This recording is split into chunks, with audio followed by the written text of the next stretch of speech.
Okay. All right, ladies and gentlemen, I do apologize for the delay. It wouldn't let us send it out to our FWP channel, so we are streaming it through Parks. I think Missy's going to put something out there telling her that, or telling.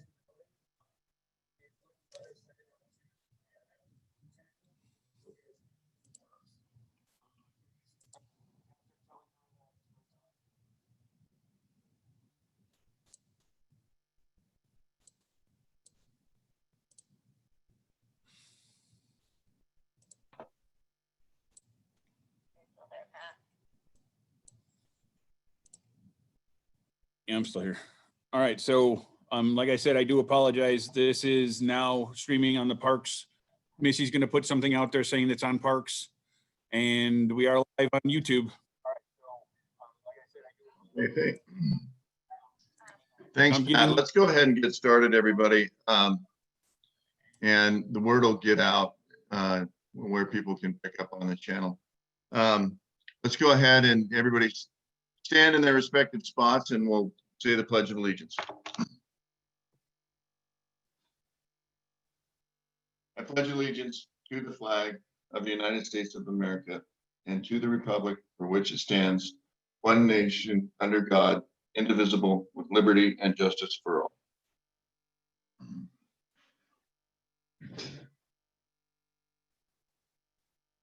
And then I believe Shauna sent around expenses. Do I have a motion on expenses? I'll move to approve. Second. All in favor of the motion signify by saying aye. Aye. Aye. And we'll move on to commission reports. Before I do that, Commissioner Aldrich, are you out there?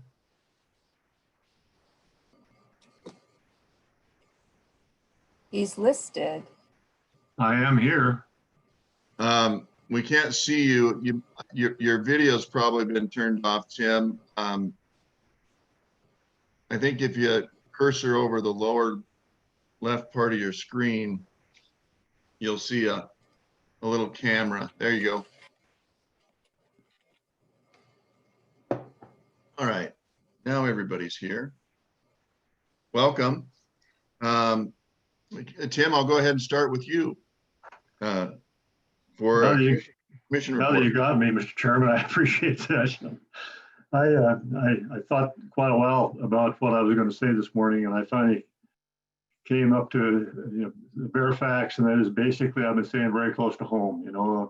Haven't had any in-person meetings to really attend or one thing or another. So a lot of my mornings and sometimes my evenings have been enjoying observing the arrival of spring in terms of the wildlife and the birds that we have in our neighborhood here. Lots and lots and lots of birds showing up and doing what they do at this time of year. And we also are lucky enough in my neighborhood out here, it's kind of a rural neighborhood where we have a lot of mule deer. And I see the does are distancing themselves from the fawns a little bit right now and finding their spots, where the new generation of the 2020 fawns are going to be born. So anyway, it's been exciting right around home, even though I haven't traveled a lot of miles. Thank you, Tim. Commissioner Brower. Thank you, Mr. Chairman. Pretty much kind of to reiterate with what Commissioner Aldridge kind of said, it's been pretty quiet up here in northeastern Montana.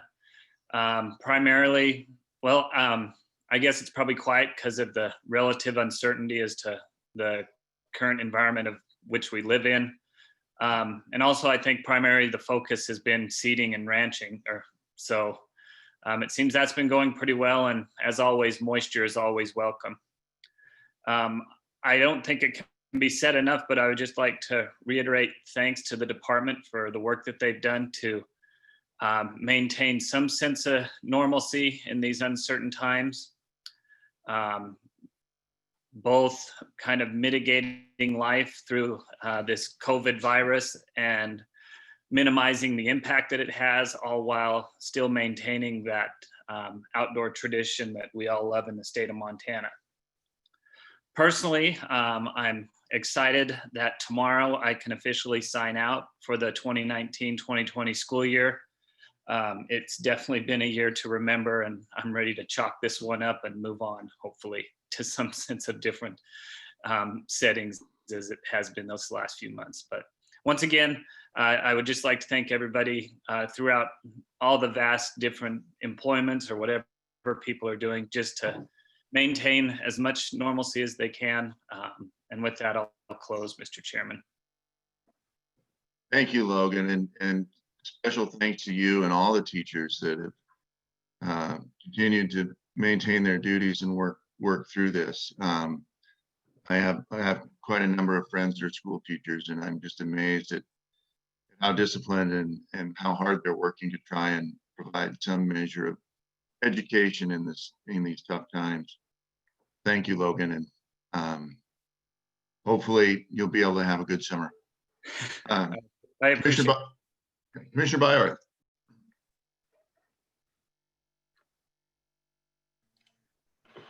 Thank you, Mr. Chairman. Good morning, everybody. Things in Southwest Montana are interesting, just like everywhere else, but spring has arrived in spite of it all. And boy, the rivers and the trails and the hills are full of people outside recreating, which makes me grateful to live in a place like Montana, and also grateful for all the work that people do to make it possible for us to enjoy being outside and being safe and still keep our sanity. I've had the benefit of enjoying a couple trout fishing trips and a turkey hunt with my friends and sons. And I guess I find that I can't complain a lot, and I have a lot to be grateful for. One serious concern, though, is we've recently detected a chronic wasting disease down here in Region 3 in the Bozeman area. So we're joining the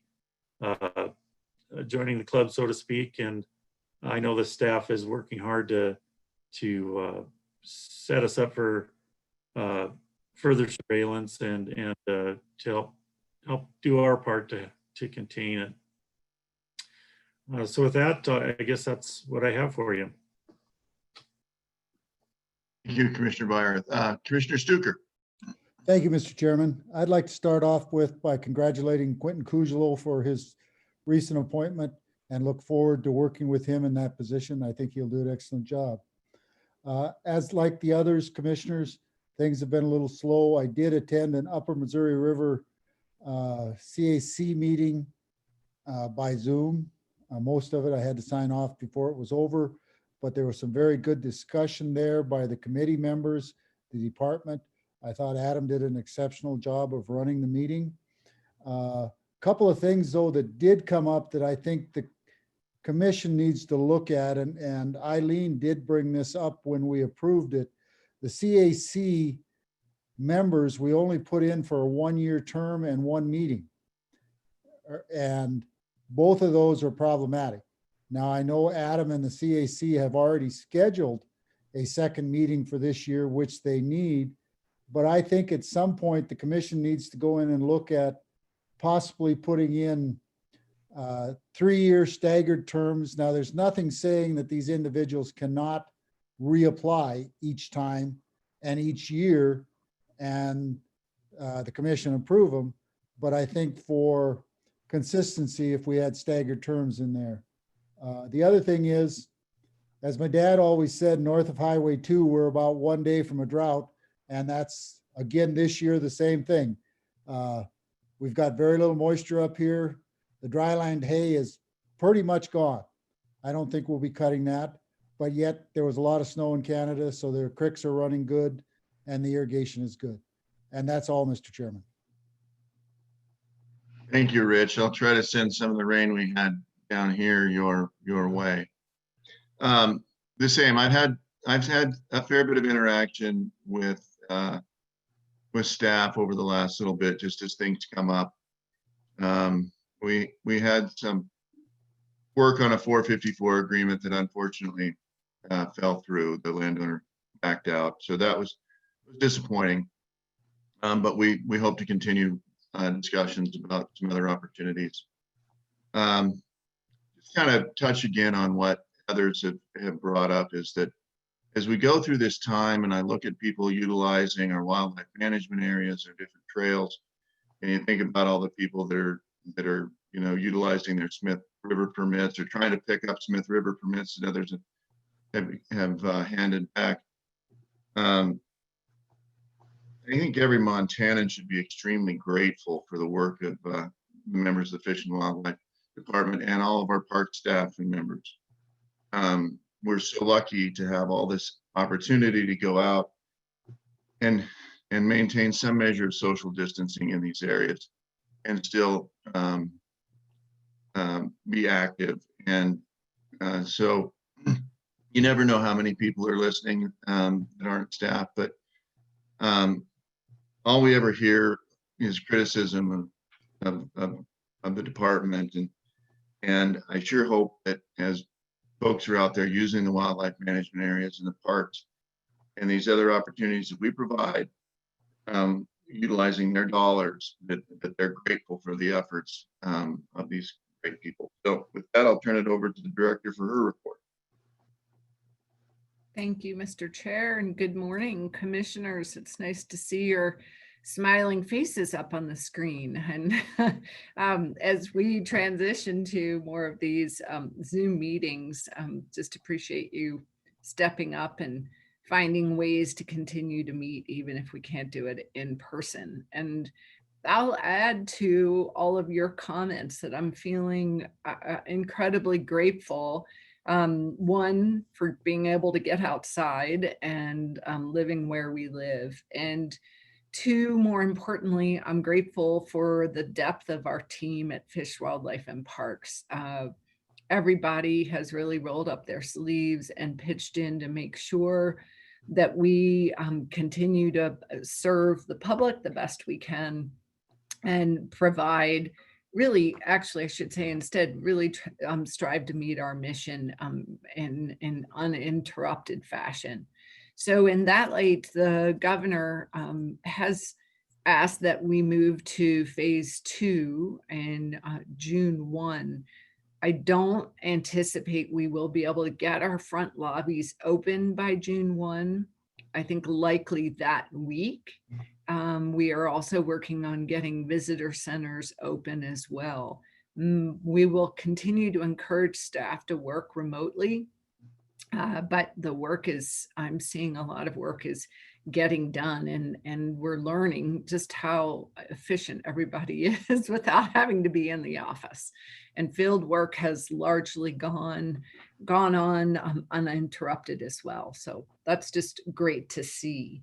I do want to introduce to you one person, Brian Wakeling, who is now serving as the Game Management Bureau Chief here in Helena, which you're used to seeing John Vorey, but now you'll be seeing more of Brian Wakeling. And he started in this role in mid-March, and like everybody else on our team has been really resilient and starting in the middle of a pandemic like this and stepping up into a new position in this odd time. Brian comes to Montana with considerable prior work experience, both in Arizona and Nevada. So I wanted to welcome Brian and introduce him for you, as he will be presenting today, both for the Helena Urban Deer and the Tuberculosis Surveillance Plan. So welcome, Brian. And you will be seeing, as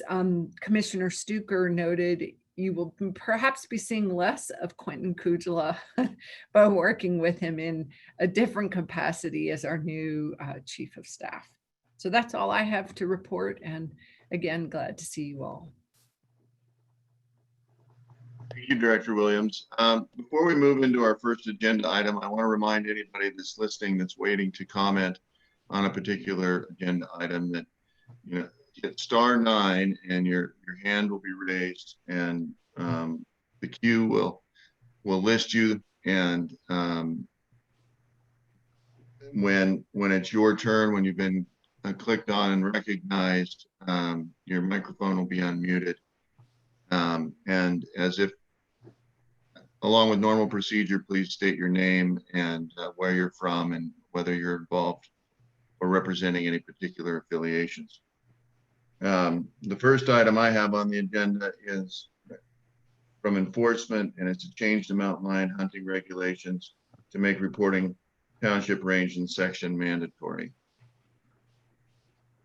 I'll turn it over to enforcement. Right. Chairman, members of the commission, Director Williams, good morning. For the record, my name is Phil Kilbreth. I'm representing the Enforcement Division headquarters. As you mentioned, we have a proposal for you today to consider that would make a change to the mountain lion regulations that would require mandatory reporting for township, range, and section when somebody reports a mountain lion harvest. Currently, our regulations require reporting the harvest within 12 hours, but do not require the mandatory reporting of those. We do collect that information on harvest forms, and I think they may even ask that in the call center, but it's not actually a mandatory regulation. In 2005, the commission adopted mandatory reporting of township, range, and section for fur bearers. It's also in the wolf regulations, and our proposal is an effort to create consistency across all of our regulations, and this particular item was identified by our trapping review committee as an area of need. So that's the overview of our proposal. What we're asking that you make that a mandatory section, and I'm here for any questions. Thank you, Mr. Kilbreth. Do I have a motion from the commission? Mr. Chairman, I move the commission adopt a requirement for hunters to report township, range, and section as a mandatory reporting requirement to mountain lion harvest reporting. Mr. Chairman, I would second that motion. Thank you. I have a motion and a second. Any discussion from the commission? Yes, Mr. Chairman, just a general comment. I would just like to thank the work that the department goes through in kind of creating some consistencies across regulations that can somewhat get muddy at times. Any other questions or comments from the commission? Do I have any comment from the public? Is there anybody in the queue, Shauna? Let me check. No comments. No hands up. No hands up. So seeing no further comment, and if there's no further comment from the commission, I'll ask for the vote. All in favor of the motion signify by saying aye. Aye. Aye. Opposed? Motion carries. Thank you, Mr. Kilbreth. We'll move on to fisheries. Morning, commissioners. For the record, Eileen Ryce, the Fisheries Division Administrator. We have 5 items for you this morning. I'm going to cover the first 2, and then I will hand it over to Dustin Ramoy, who is our Fishing Access Site Coordinator. I don't believe you've heard from Dustin before. He's been on with us.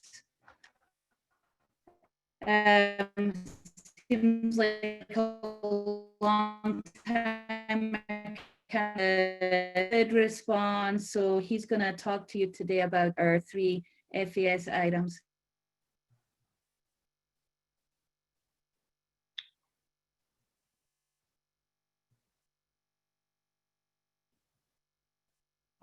Eileen, we're having, it looks like you're breaking in and out.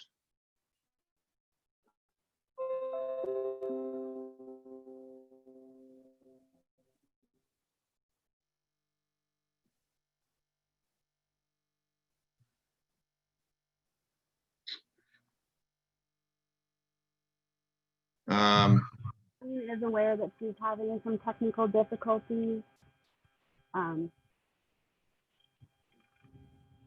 Why don't we are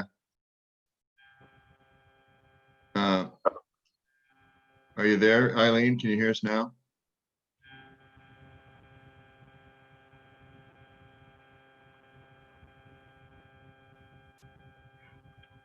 Should we have Dustin? Yeah, let's go ahead and have Dustin present all the fisheries items, and we'll get started with that. Thank you. Morning, Mr. Chairman, Commissioners, Director Williams. I'm only prepared to present the 3 FAS related items, so hopefully we can buy a little time for Eileen to solve our technical difficulties. But Okay, let's, what do you want to start with then, Dustin? uh, The Tarkio? yes, Mr. Chairman, I Okay. with the Tarkio East FAS in-holding acquisition. This proposal is to seek commission endorsement to work with the landowner on an acquisition of an in-holding. The Tarkio East FAS is a pre-existing fishing access site in the Alberton Gorge. It's a very popular site. It offers access to the Clark Fork River for recreationists as well as just general use. There's a private in-holding that complicates access to the site via the public. Can be trespass issues. So the department has looked at different ways to alleviate that, and we've settled on the best solution is to acquire the in-holding and add it to the existing FAS there. The landowner is willing to work with us and discuss the acquisition of this property. And the endorsement of the commission would allow us to further our due diligence and working with the landowner on that acquisition. If endorsed, the department will work on an environmental assessment and the public scoping process and move forward with our due diligence on the property. Staff would recommend endorsement of the FAS in-holding acquisition, and I'm available for any questions at this time. Thank you, Dustin. Do I have a motion? Mr. Chairman, I move the Fish and Wildlife Commission authorize the department to pursue acquiring the private in-holding at Tarkio East Fishing Access Site. Mr. Chairman, I would second the motion. Thank you. I have a motion and a second. Any comments or questions from the commission? Are there any members of the public here to comment on the Tarkio fishing access proposal? It does look like I have one hand raised. Okay. Please go ahead and state your name and provide your comments. Good morning, Mr. Chairman, members of the commission. For the record, Clayton Elliot, ELLIOTT, representing Montana Trout Unlimited and based here in Missoula, Montana. Thanks for the opportunity today to engage with you all in this new format. And just want to thank Dustin as we tackle all three of these FAS sites. We've been working closely with Dustin and his team at FWP to work through a number of these, and this is the first one. Just I don't have as much to say as the following two on this, but we do support this proposal and the global concept here of trying to acquire some of these in-holdings where they're appropriate and we can mitigate some conflict and use challenges with trespass and those things and just make them more functional FAS site to provide public access. Obviously, this is an important recreational access close to Missoula, and I won't disclose won't disclose too much about how great the fishing is in there either. But anyways, we stand in support of this. Thank you, Mr. Chairman. Thank you, Clayton. Any other members of the public care to comment on Tarkio fishing access endorsement? We have no one else with any raised hands. Thanks, Kaedy. Back to the commission. Any comments or questions from the commission? Yes, Mr. Chairman. I think it's just important that once again, we acknowledge any landowner willing to work with the department on any sort of scenario, big or small. So I would just like to thank those landowners. Definitely. Mr. Chairman, I'd like to echo what Logan said. I think it's important to recognize landowners when they are willing participants with the department for these type of issues. Certainly agree with all that. Any other questions or comments from the commission? Seeing none, all in favor of the motion signify by saying aye. Aye. Okay, Dustin, let's move on to Odell. Thank you, Mr. Chairman, commissioners. The second item I have for you is the endorsement of the Odell Spring Creek property acquisition. The proposed acquisition is roughly 100 acres immediately east of the existing Ennis fishing access site on the Madison River. This site is extremely unique in that it would allow public access to the Odell Spring Creek and Bear Creek, which are both tributaries to the Madison. It would be the only Spring Creek opportunity that we would have within our FWP FAS program. And it would significantly help fulfilling with goals of access and recreation planning in that area along the Madison. There's been multiple conservation partners that have expressed interest in helping FWP acquire this for the FAS program. Endorsement by the commission would allow the staff to continue with their due diligence process, including conducting an environmental assessment and a public scoping process, and to then further work with the landowners and our conservation partners that would help us acquire this site to add to the NSFAS. Staff would recommend approval of the endorsement to pursue the acquisition opportunity for the Odell Spring Creek property. I could answer any questions. Thank you, Justin. Do I have a motion? Mr. Chairman, I'd move the Fish and Wildlife Commission authorize the department to pursue a fishing access site on the Madison River on the property currently owned by the Two Creeks Estate LLC. I will second. I have a motion and a second. Any comments or questions from the commission? Mr. Chairman, this is an amazing opportunity, I think, for Region 3. Odell Creek and Bear Creek, actually the confluence together on the property, both have in them. It's also right next to the town of Ennis and the Ennis fishing access site. So it is an incredibly opportune time to acquire that property, increase the diversity of angling opportunity right near the town of Ennis. I just have to, I'm just ecstatic about the opportunity. Thank you, Commissioner Byerth. Yeah, I would agree with that. I know where this is, and I've been able to fish Odell Spring Creeks a couple times. Pretty amazing water and amazing restoration project that some landowners there have undertaken to re-meander that and bring it back to what it was. Any other comments or questions from the commission before I send it out to the public? Okay, Sean, if we have anybody in line, please Chairman, click on. we have 4 in line to comment, or 5, excuse me. Great, thank you. As you're unmuted, please state your name and where you're from and who you might represent, and then provide us your comments.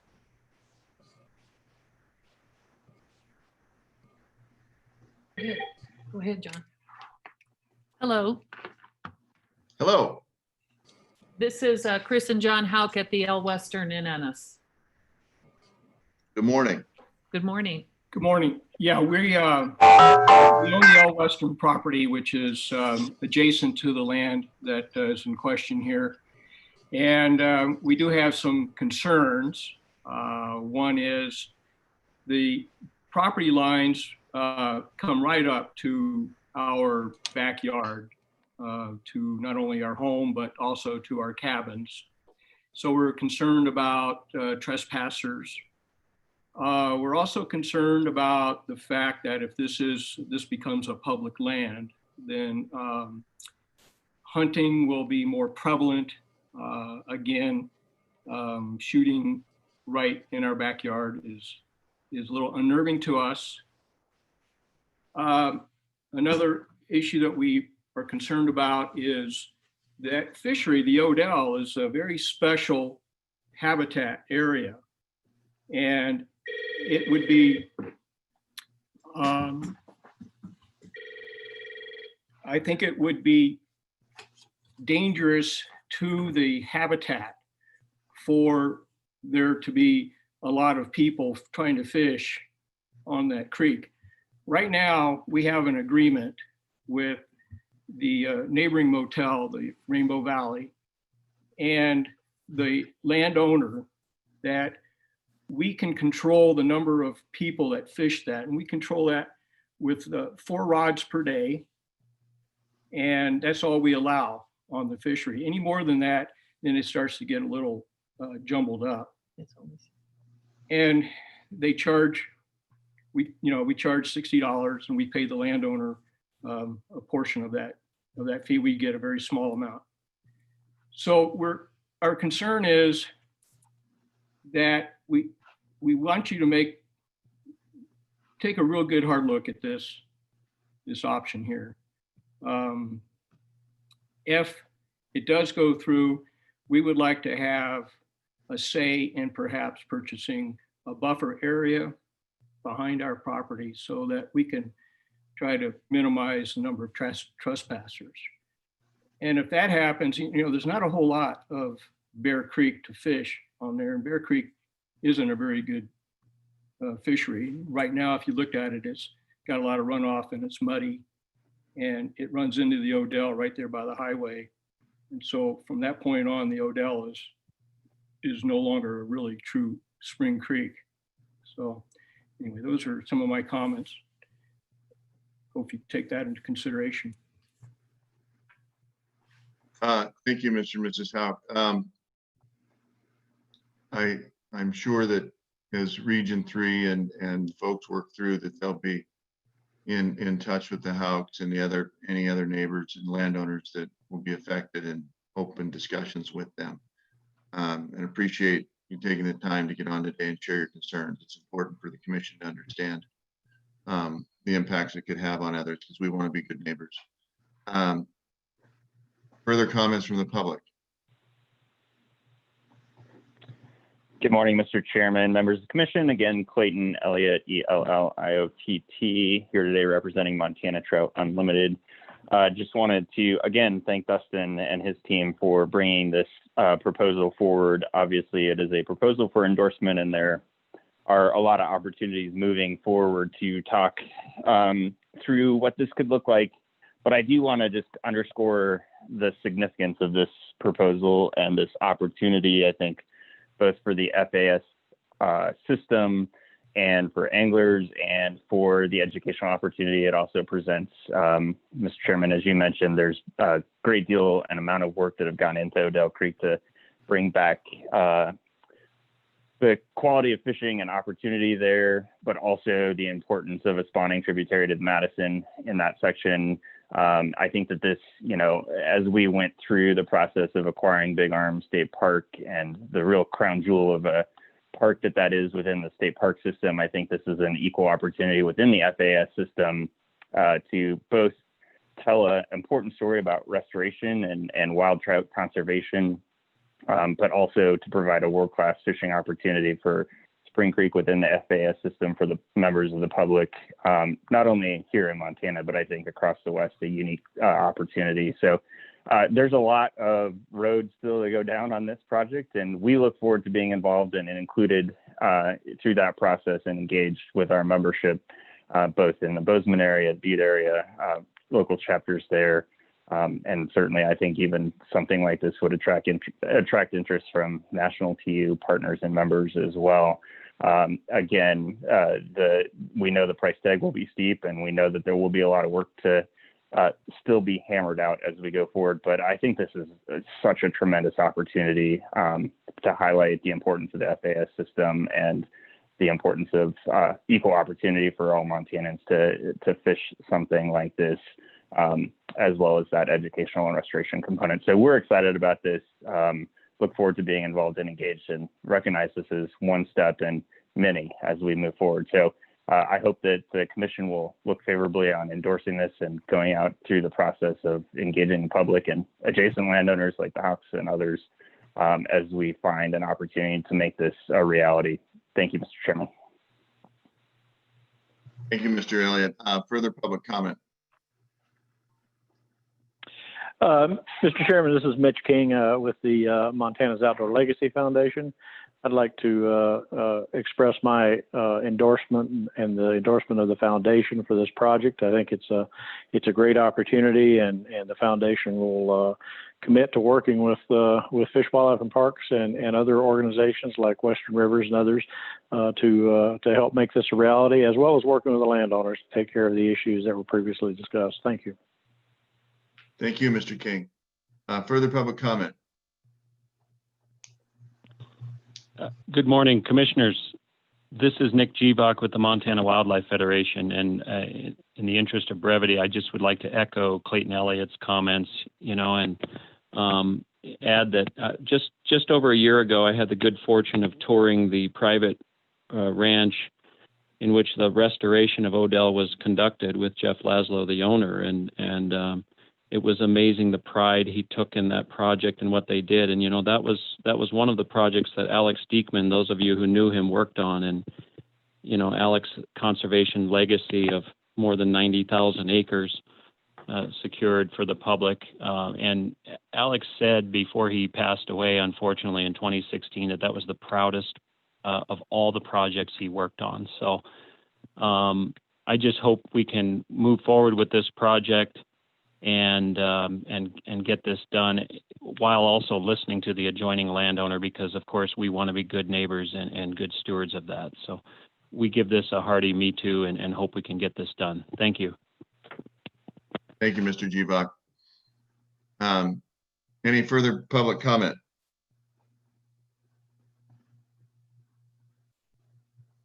Yes, this is Willis Yarberry. I'm with Western Rivers Conservancy. That's Yarberry.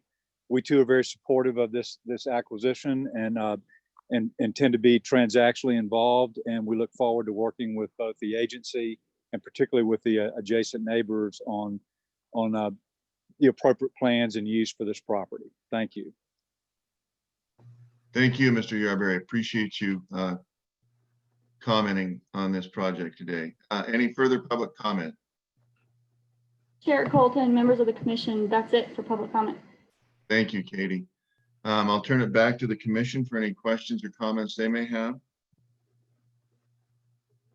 I guess, Mr. Chairman, it goes without saying, but like our commenters mentioned, it's really important that we engage the adjacent landowners, including the Haucks, but also the upstream landowners and the Longhorn and Granger ranches as well. Yes, thank you, Commissioner Byard. Any further questions or comments from the commission? Seeing none, all in favor of the motion signify by saying aye. Aye. Aye. Opposed? Motion carries. Okay. We'll move on to the next project, which is the Ben White Memorial Access. Thank you, Chair Colton, commissioners. The final item for the FAS portion of the fisheries agenda is the final of the C. Ben White Memorial FAS acquisition and development that's located in Region 2. FWP proposes to acquire approximately 97 acres of private land along the West Fork of the Bitterroot River. It is immediately adjacent to the existing W.W. White Memorial FAS. This addition would expand that site to almost 100 acres total. It's a popular site and it's the only FAS on the West Fork of the Bitterroot.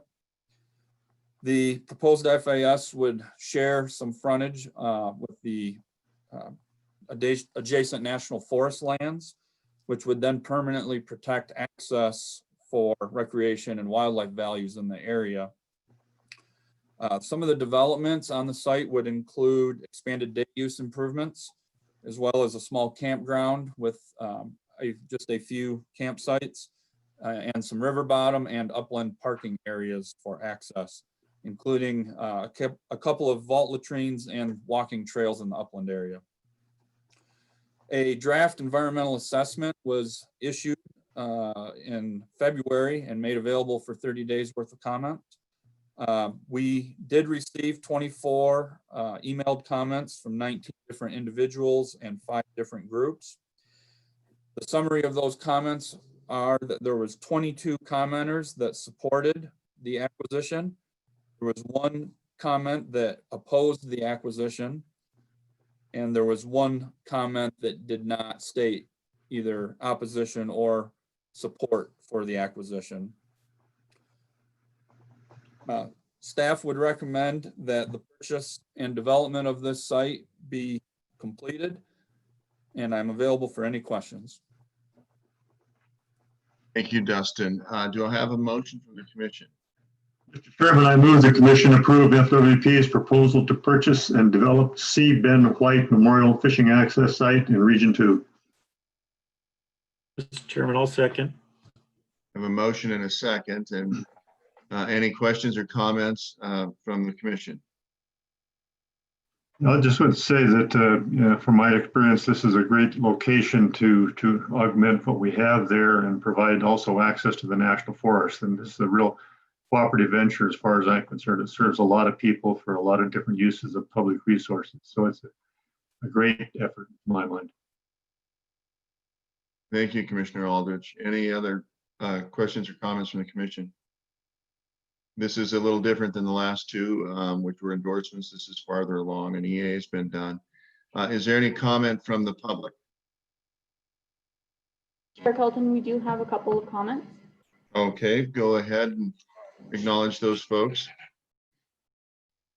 Hi, this is Mitch King again with Montana's Outdoor Legacy Foundation. As you all likely know, Montana Fish Wildlife Conservation Trust has been a supporter of this project financially, and we're excited that it's at the place it is now and moving forward, and look forward to its completion. We'll hopefully provide some really good access, both upland and fishing access for that area. Thank you. Thank you, Mr. King. Further public comment?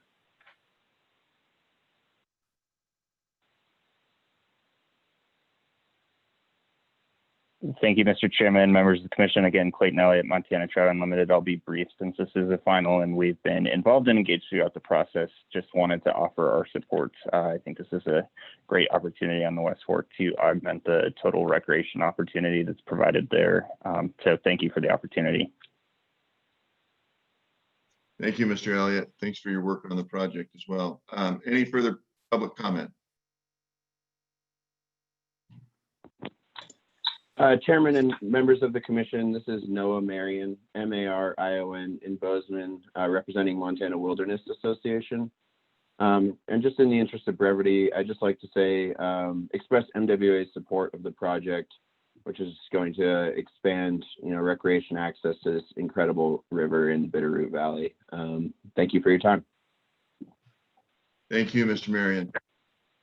Further comment?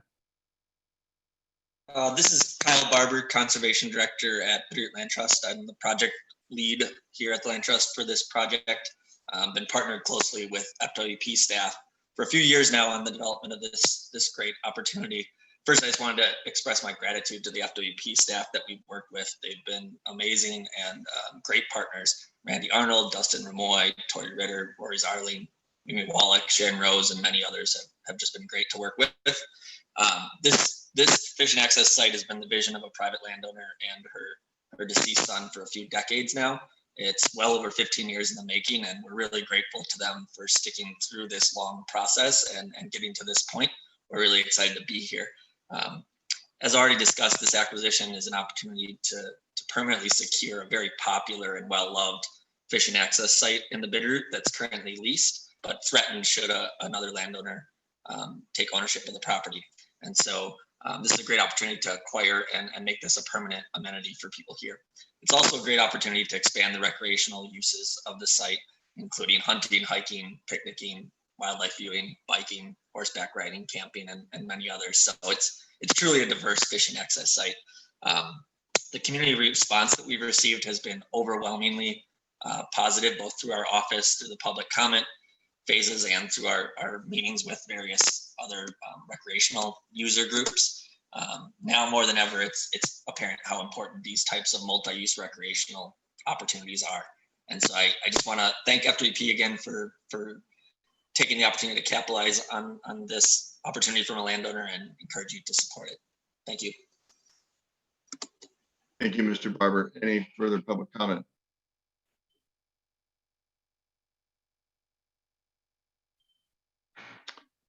Does that wrap everybody up, Kaedy and Shauna? It looks like we have one hand up. Okay. Hey, Commissioners, this is Mark Cooke with Wolves and Rockies. Thanks for the opportunity to comment here. I float this section of the Bitterroot as I do the whole Bitterroot, and this is just a win-win for everybody because the Bitterroot's getting a lot of usage, and I just think to expand on that in another area is a win-win for everybody, and I encourage everybody to support it. Thank you. Thank you, Mr. Cook. Appreciate you being here today. Is there anybody left in the queue, Shauna? Nick Gevock would like to comment. Okay. Chairman?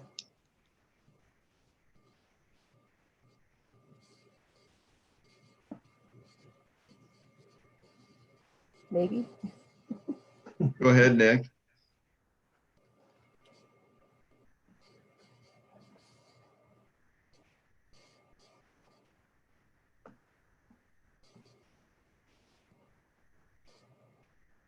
I imagine he's probably in support.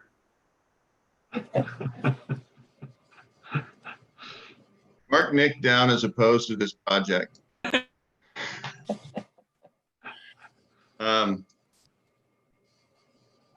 He's not I think coming through for some reason.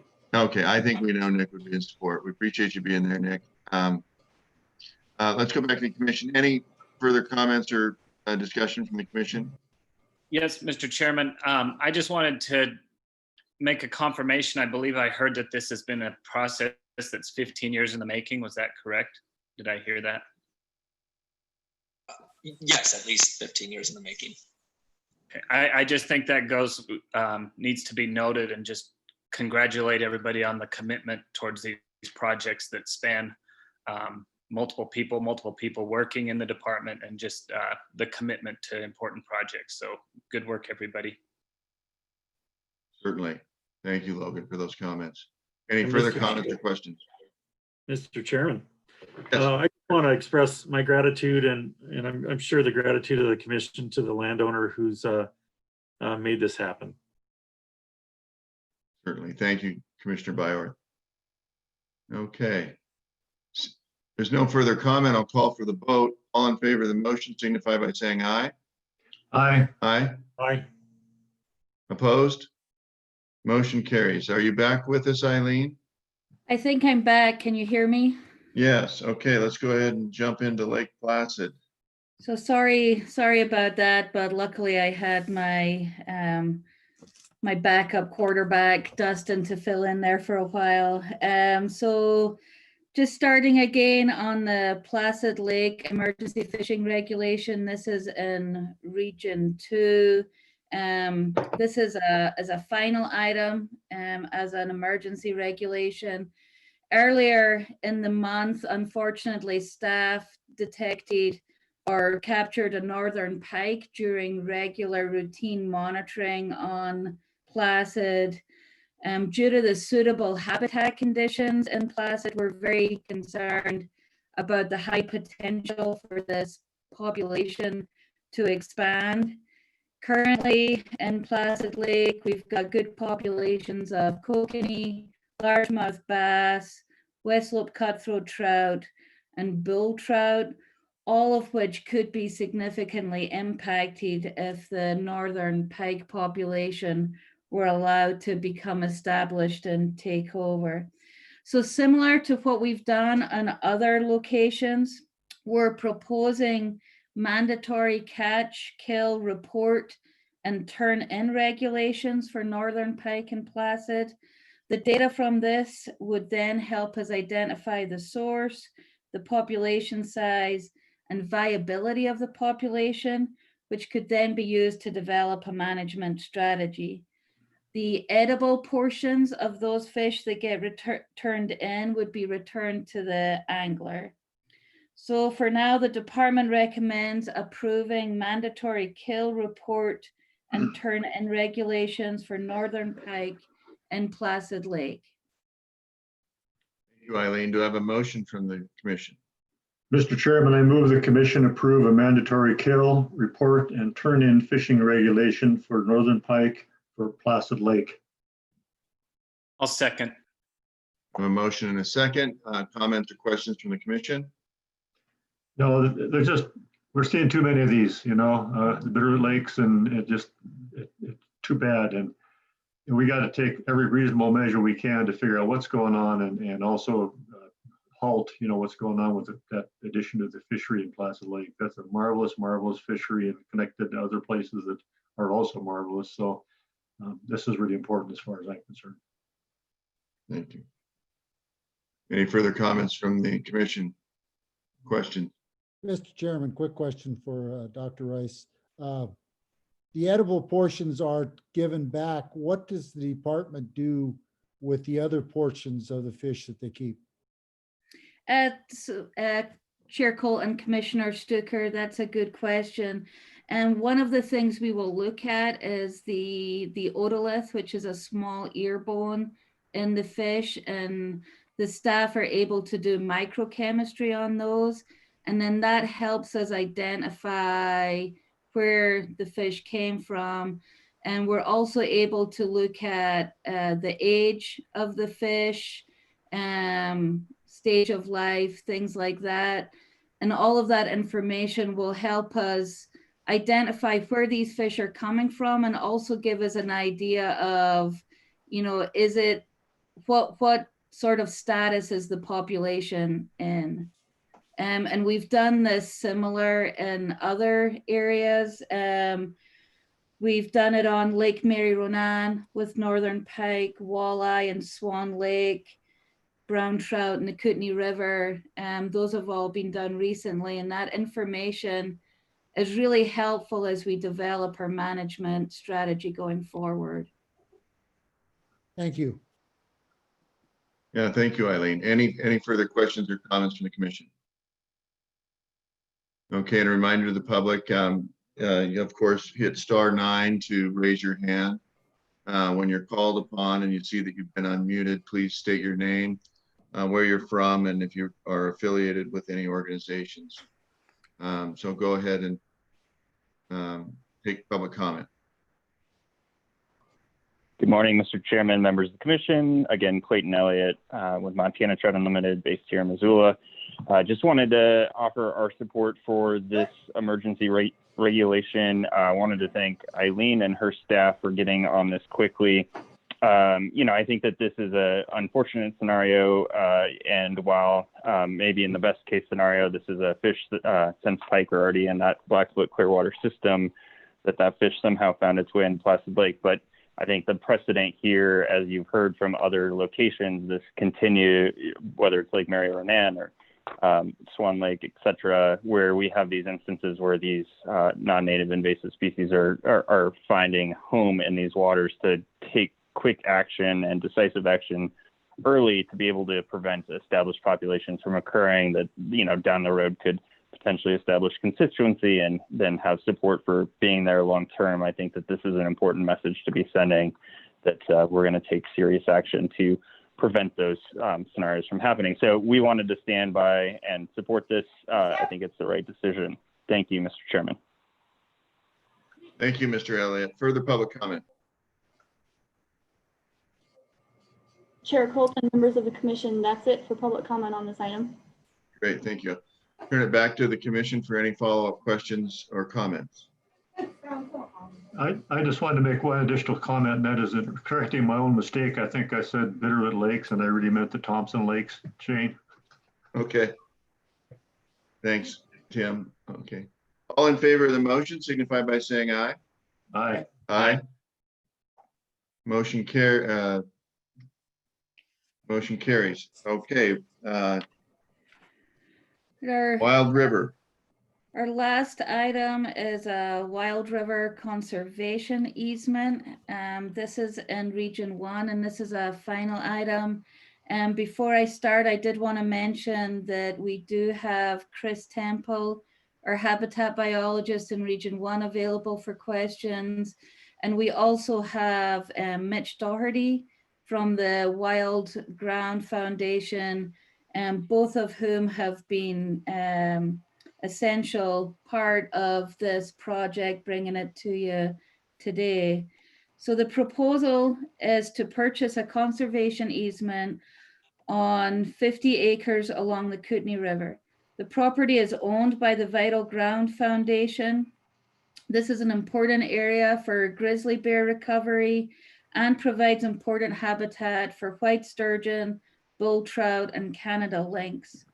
This conservation easement will help to protect this valuable area from residential development. The purchase would be funded by a U.S. Fish and Wildlife Service recovery land acquisition grant and funds from the Vital Ground Foundation. Vital Grounds would continue to own and manage the property. Public access will be provided for fishing and bird watching. During public comment, 26 comments were received, which have all been addressed in the decision notice that you have a copy of. So right now, we recommend approving the purchase of this conservation easement to ensure the conservation value and public benefits are protected. Thank you, Eileen. Do I have a motion from the commission? Mr. Chairman, I move the commission approve FWP's purchase of the Wild River Conservation Easement. I would second that, Mr. Chairman.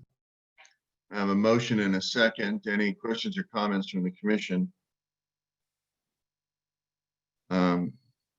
Before we turn it over to public comment, those that are in attendance that have worked on this, and particularly Mitch with Vital Ground, if you have anything you'd like to share, we'd sure appreciate that.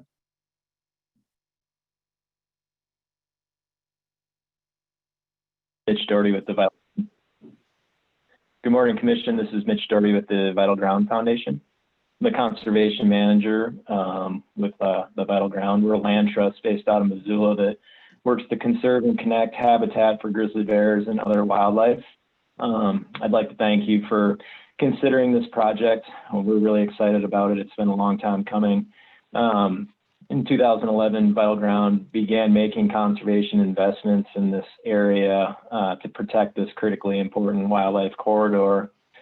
And this conservation easement with the Fish and Wildlife Service and Fish, Wildlife, and Parks ensures the security of that wildlife corridor in perpetuity, and also provides public access to enjoy the property and access to the Kootenai River. And so lastly, I just want to thank FWP staff that have put so much hard work and effort into this project, including Kris Temple, Alan Wood, and Mimi Willock. So with that, I'll keep it brief, and thank you much.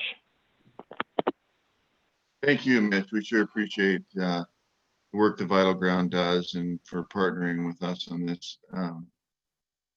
Is there anybody else with the agency that'd like to comment before we go to public comment?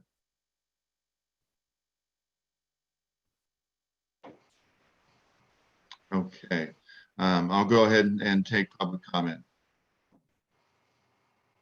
Thank you, Mr. Chairman, members of the commission. Clayton, Elliot, Montana Trout Unlimited had to bat 1,000 today on the Fisheries Division agenda, but I know this is a final item, so I will be brief. I think this is a great opportunity. Continues to tell a story, I think, to both folks in the region and across Western Montana about the fisheries conservation benefit here and preventing that residential development in the future on a critical piece of habitat. So we stand in support and thank the commission and thank the Vital Ground Foundation as well. Thank you, Mr. Elliott. Further public comment?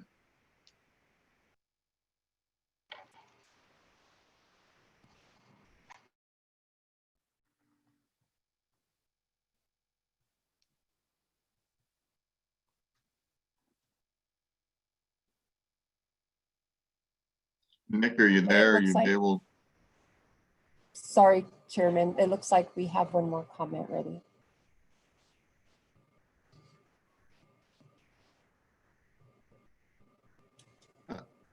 Nick, your phone's identified as you being there. Are you able to comment?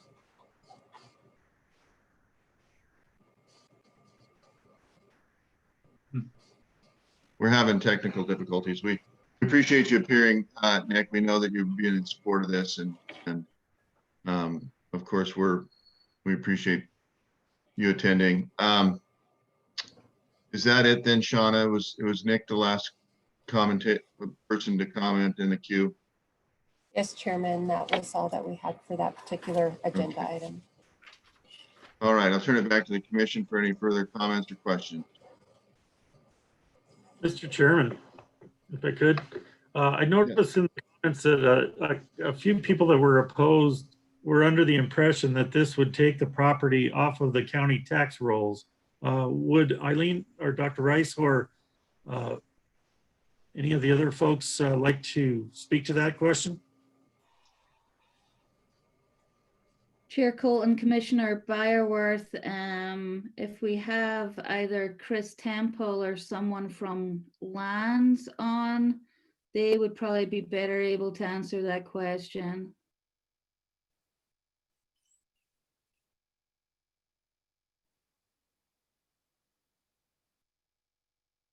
Is the director still with us?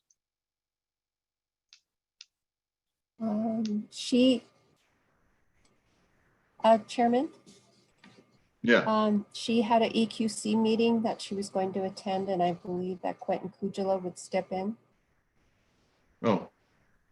Yeah, Hello, I'm Chief sorry. of Staff Quentin Kujula. I'm sorry, Mr. Chairman and members of the commission. I understand the question. Question is to, does the property fall off of the tax rolls? Correct? Yeah, the department does make payment on these properties in the context of taxes. Does that answer the question? Thanks, Quentin. Yeah. Yeah. Any further comments or questions from the commission? Okay, seeing none, all in favor of the motion signify by saying aye. Aye. Aye. Opposed? Motion carries. That wraps up fisheries. Thank you. We're essentially right on schedule. Why don't we? Commissioner or Chairman Colton, we do Yeah. have one comment from Mitch Darby. Oh, okay. Yeah, go ahead, Mitch. Yeah, excuse me, Commissioner. I was trying to sneak in there while you were taking up the question about the tax roll issue. And I just wanted to confirm that Vital Ground does pay property tax on the properties we own and manage. So hopefully that clarifies the issue for the commission and for folks listening today. And Thank you, Mitch. Mr. Chairman? Yeah. Yeah, that being said, I may have missed the question. I apologize. I was scrambling for my mute button. Perhaps just to make sure we're all on the same page, perhaps the question to the department could be restated. I think in this case, Mr. Darby answered my question. Okay. Okay. And, but I think I think it would bear clarification of how the department pays in lieu of taxes on its acquisitions. Right. This came up in another of the wildlife acquisitions as well, so it would be helpful to hear that from you. Yeah, and I apologize. That's what I thought the question was. And yes, for those properties that the department takes ownership of, there is payment in lieu of taxes. So to the question, does that contribution to, that taxing authority go away? It does not. It stays in place with the department's ownership. Mr. Chairman, I'd like to comment on that.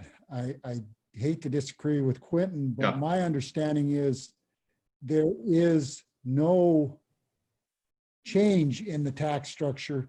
It's not a payment in lieu of taxes. I believe we still pay taxes to the local authority, and Fish and Wildlife is the only one that does that.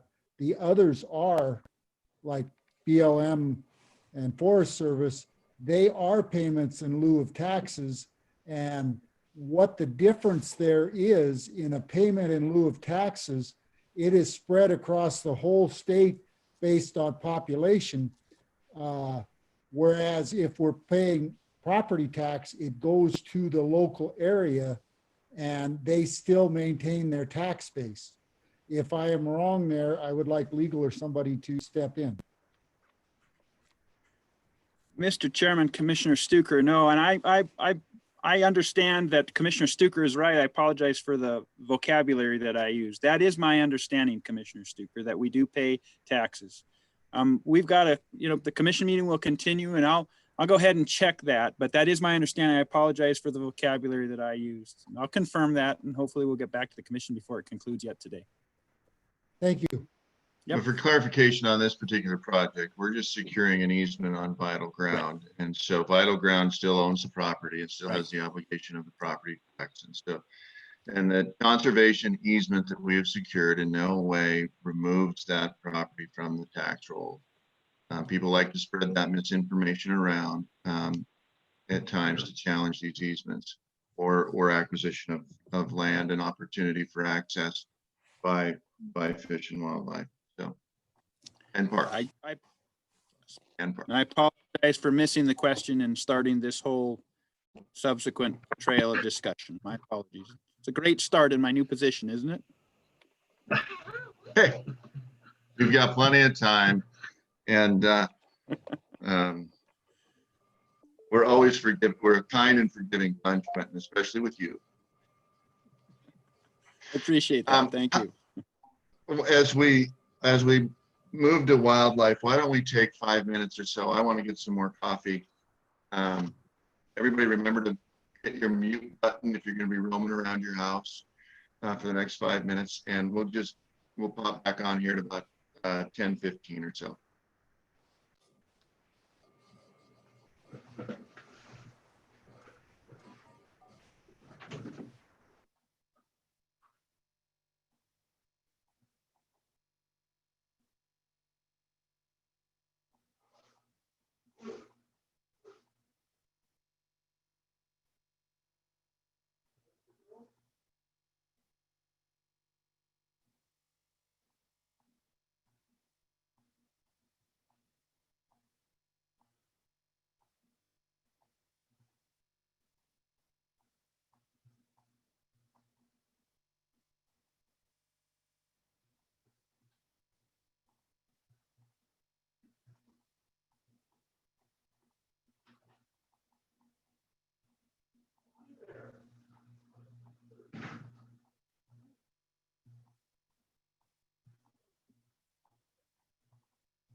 Okay, we have, we'll wait for Pat to pop back on and then we'll move into our wildlife agenda.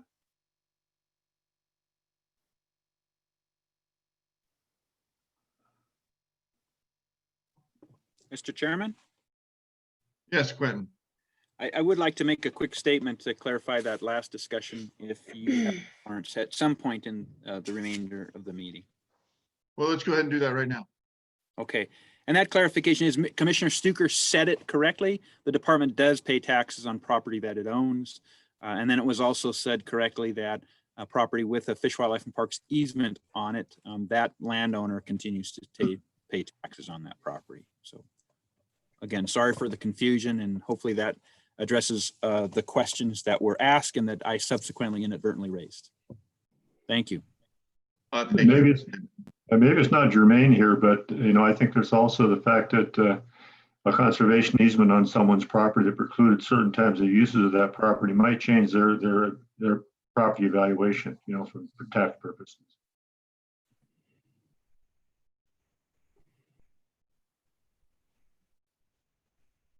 Okay, let's go ahead and start with our agenda items. And the first thing is the non-game checkoff work plan. And I see that Lori Hanuska Brown, are you going to present that to us today?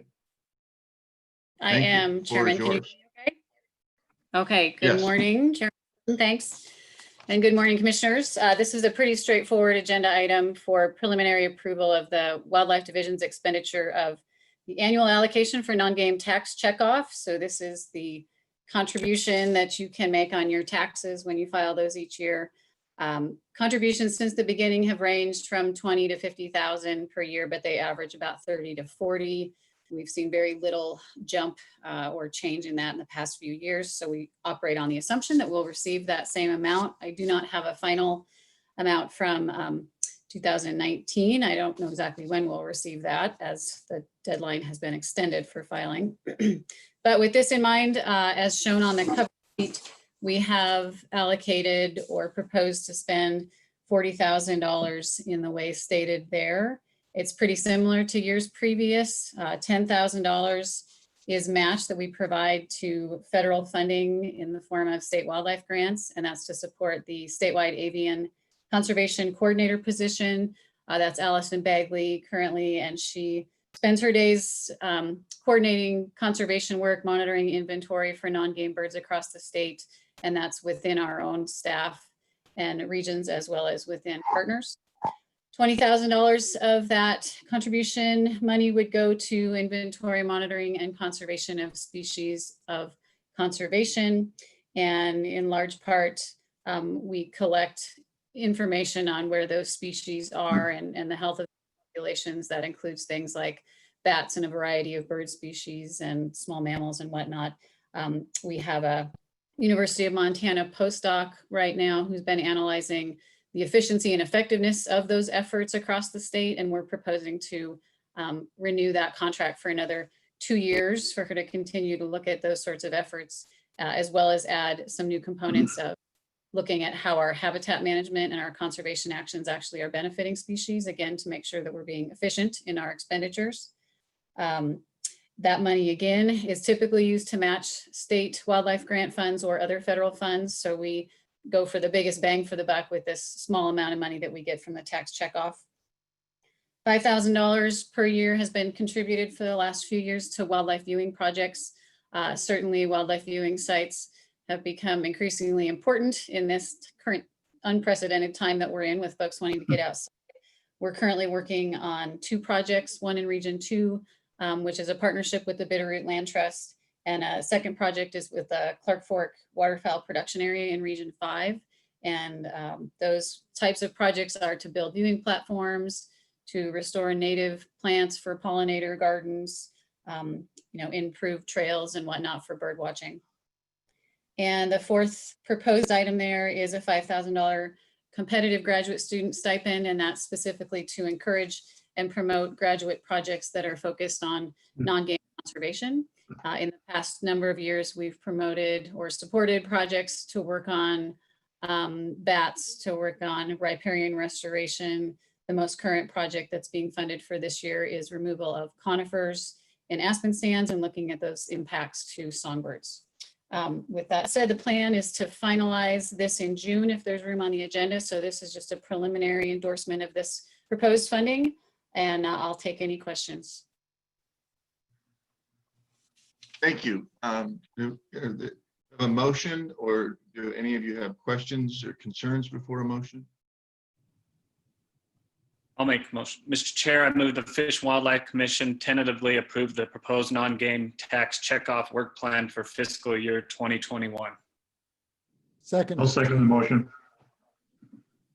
I have a motion and a second. Any questions or comments from the commission? Yes, Mr. Chairman, I have just a quick question.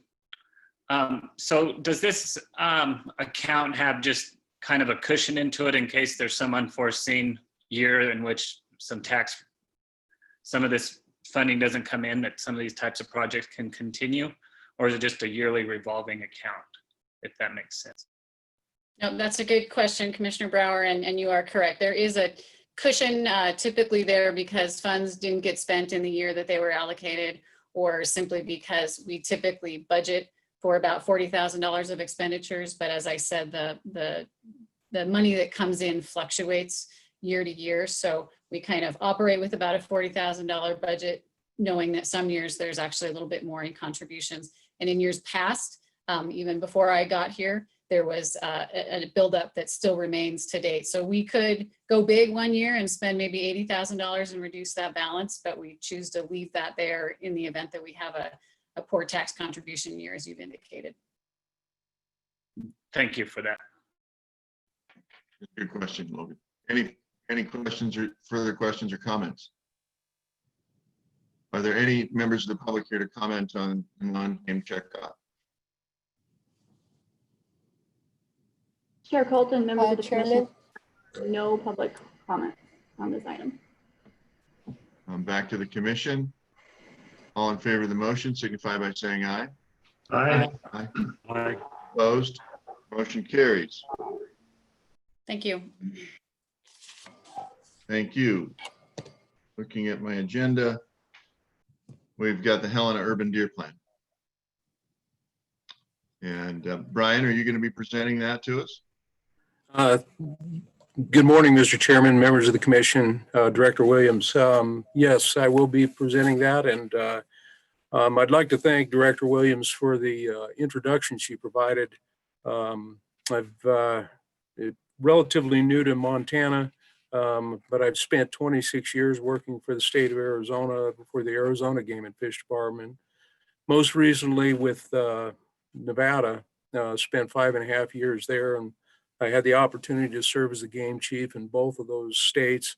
I had the opportunity to work with a lot of different states through the Western Association of Fish and Wildlife Agencies and the Association of Fish and Wildlife Agencies. And I have to remark that Montana has always been held in pretty high regard, regardless of what circles I've been able to work in. And in that respect, certainly goes far beyond just the personnel that works here, but also the leadership. Clearly that leadership that the director and the commission provides enables the staff to really capitalize on their professional capabilities, and really an honor to be here, an honor to work for Montana. The Helena Urban Deer Plan that's on the commission's agenda today, this is the second presentation. This is a final for adoption.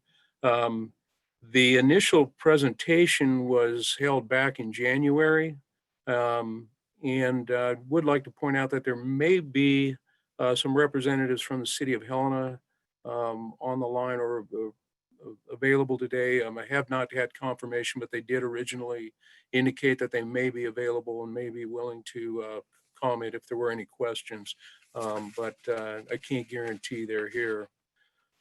We did accept public comment on this through February 3rd.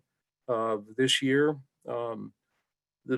I'd like to point out that the city of Helena also took extensive outreach and public comment as they developed their plan back in 2009. This was a final plan, and it was intended to be shared with the commission back in February. There's been a little bit of time since that initial presentation, and I'd like to go over just a little bit of the detail just to refresh the public's memory. You know, through the course, it had to be rescheduled because of some of the other challenges as the COVID-19 started to develop. In 2003, Montana legislation was actually passed, and that's what enabled the cities to develop these plans. It addresses public health and safety within the city limits. However, the final approval still rests with the commission. And so the commission still has final authority on what occurs. The city of Helena subsequently developed this plan, and they've got a very objective manner in which they survey for the wildlife, and that they look to keep deer at a density of less than 25 deer per square mile. That's kind of the objective that they try to keep it at. We've the department has completed several programmatic environmental assessments since 2009, about 3 of them now, and confirmed the objectives and the methods for that urban deer management plan. The current proposal is before you today is to establish a quota range for the 2020-21 biennium and cover deer removals during that period. The removals could occur during November 15th of 2020 to March 31st of 2021, or November 15th, 2021 through March 31st, 2022. If the number of deer prescribed to be taken any one year is within that quota range, there would be no further action required from the commission. This also is looking to extend the adoption of a programmatic environmental assessment. This has been something that's come before the commission on several occasions. The proposal that was provided back in January was to extend that environmental assessment indefinitely, so long as the city of Helena did not change their management strategies or their management approach. The quota range would still have to come before the commission for that approval on a biennium. However, the intent is to have the EA go ahead and extend indefinitely and largely reduce the administrative overhead associated with that. Just kind of looking again at the quota range would be from 0 to 250, and it would require that Helena actually conduct the monitoring in the fall prior to the removals. This last year, the city did not conduct any survey or removals due to budgetary constraints. Anything coming up in the upcoming years would require that. There has been a general reduction in the number of deer that have been removed. Any deer that have been removed have been provided to food bank in order to capitalize on that. And up to this point, we're somewhere around 35,000 pounds of meat have been donated to the food banks. And just in a real quick synopsis, the public comment received since January included 3 comments that largely disliked the removal of the deer. And while we as a department certainly appreciates that perspective, it's certainly important to consider that that public safety also plays a pretty substantial role in our decisions that and our recommendations before this body. And we have not changed any of our recommendations as a result of the comments. Again, acknowledging that we do certainly appreciate their perspective and recognize that as well. Any removals that the city's been involved with thus far largely has no effect on deer populations on the beyond the city limits. There's certainly more deer here today than what there would have been without the presence of the city. And so despite the fact that we reduce some level of density here, it does not have a population level effect outside. That concludes the information I have to share. I'll certainly be glad to answer any questions. Thank you very much, and I hope we get to meet in person soon, and we welcome you to Montana, and we're excited to have you here. And time we have left, we'll, as this commission, we look forward to working with you. Do I have a motion from the commission? Mr. Chair, I move the Fish and Wildlife Commission adopt as final the 2020-2021 quota range for the take of urban deer by the City of Helena and the indefinite extension of the City of Helena Urban Deer Management Plan as presented by FWP. Second. I have a motion and a second. Any comments or questions from the commission? Yeah, Mr. Chairman. Just real quick, once again, welcome to the state of Montana. Just real quick, would there be any reason that the city would turn to the department for survey or removal of deer if needed due to their budget crunches? Would the department ever have to undertake that? Mr. Chairman, Commissioner Brower, my understanding is that we do participate to some degree. However, the plan itself specifically dictates that they would be, they're the lead, they're the one that has to be involved in it. They are undertake the financial responsibility for doing that along with the cost of the removal. And so it's my understanding that although we participate and we would provide some assistance, it is their responsibility to do so. Thank you for that. And Commissioner Brower, just as a little bit of background, when this came to the commission all those years ago, it was first rejected by the commission, the proposal. And the concern is that we were using sportsmen's dollars to manage a non-huntable population. And there was kind of some give and take back and forth in terms of urban planning and, you know, what goes into decisions made by urban planners when they're laying out a subdivision, and, you know, are they considering wildlife impacts? And so there was a real kind of a give and take, which eventually led to us approving this plan, but with a pretty strict caveat that if we started to see great expense to the agency or a lot of agency staff time, that we were going to have to revisit it. So based on kind of those parameters, we started off and have had a good relationship with the city of Helena, and what they've done has been good, and we've been able to cooperate with them, and it hasn't been overly burdensome on the agency. So I provide that background. Yeah, thank you for that, Mr. Chairman. I think it's good for others to know as well. So I appreciate that. Any other questions or comments? This is a final, but given that it's sat out there for a while, I am going to open it for public comment. And I don't know if anybody from the city of Helena is there. We always like to hear from them. So if there's anyone that's here to comment on the Helena Urban Deer Plan, please, if you haven't already, hit *9 so that you can be acknowledged. Chairman, we're not showing any comments. Okay, thank you. I'll take it back to the commission. All in favor of the motion signify by saying aye. Aye. Aye. Motion carries. All right, I have to go back to my agenda here. Apologize. TB surveillance response plan. Go ahead, Brian. Thank you, sir. Thank you, Mr. Chairman, members of the commission, Brian Wakeling for the record. This is another plan that has been before the commission previously. This one was actually provided to the commission a bit earlier, back in October 17th of 2019.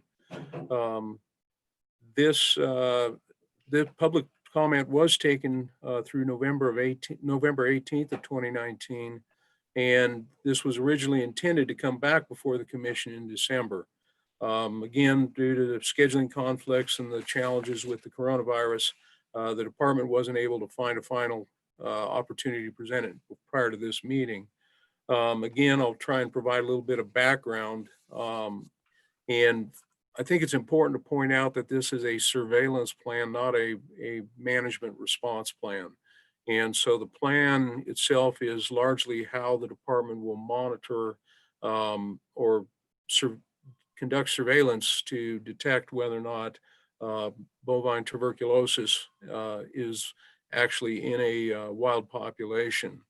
I think it's also important to point out that it has been detected in free-ranging populations within Montana. However, to the best of our knowledge, it is not endemic. What that means is endemic is a phrase that is typically used to describe something that's established and self-perpetuating, despite the fact that it has on occasion been detected.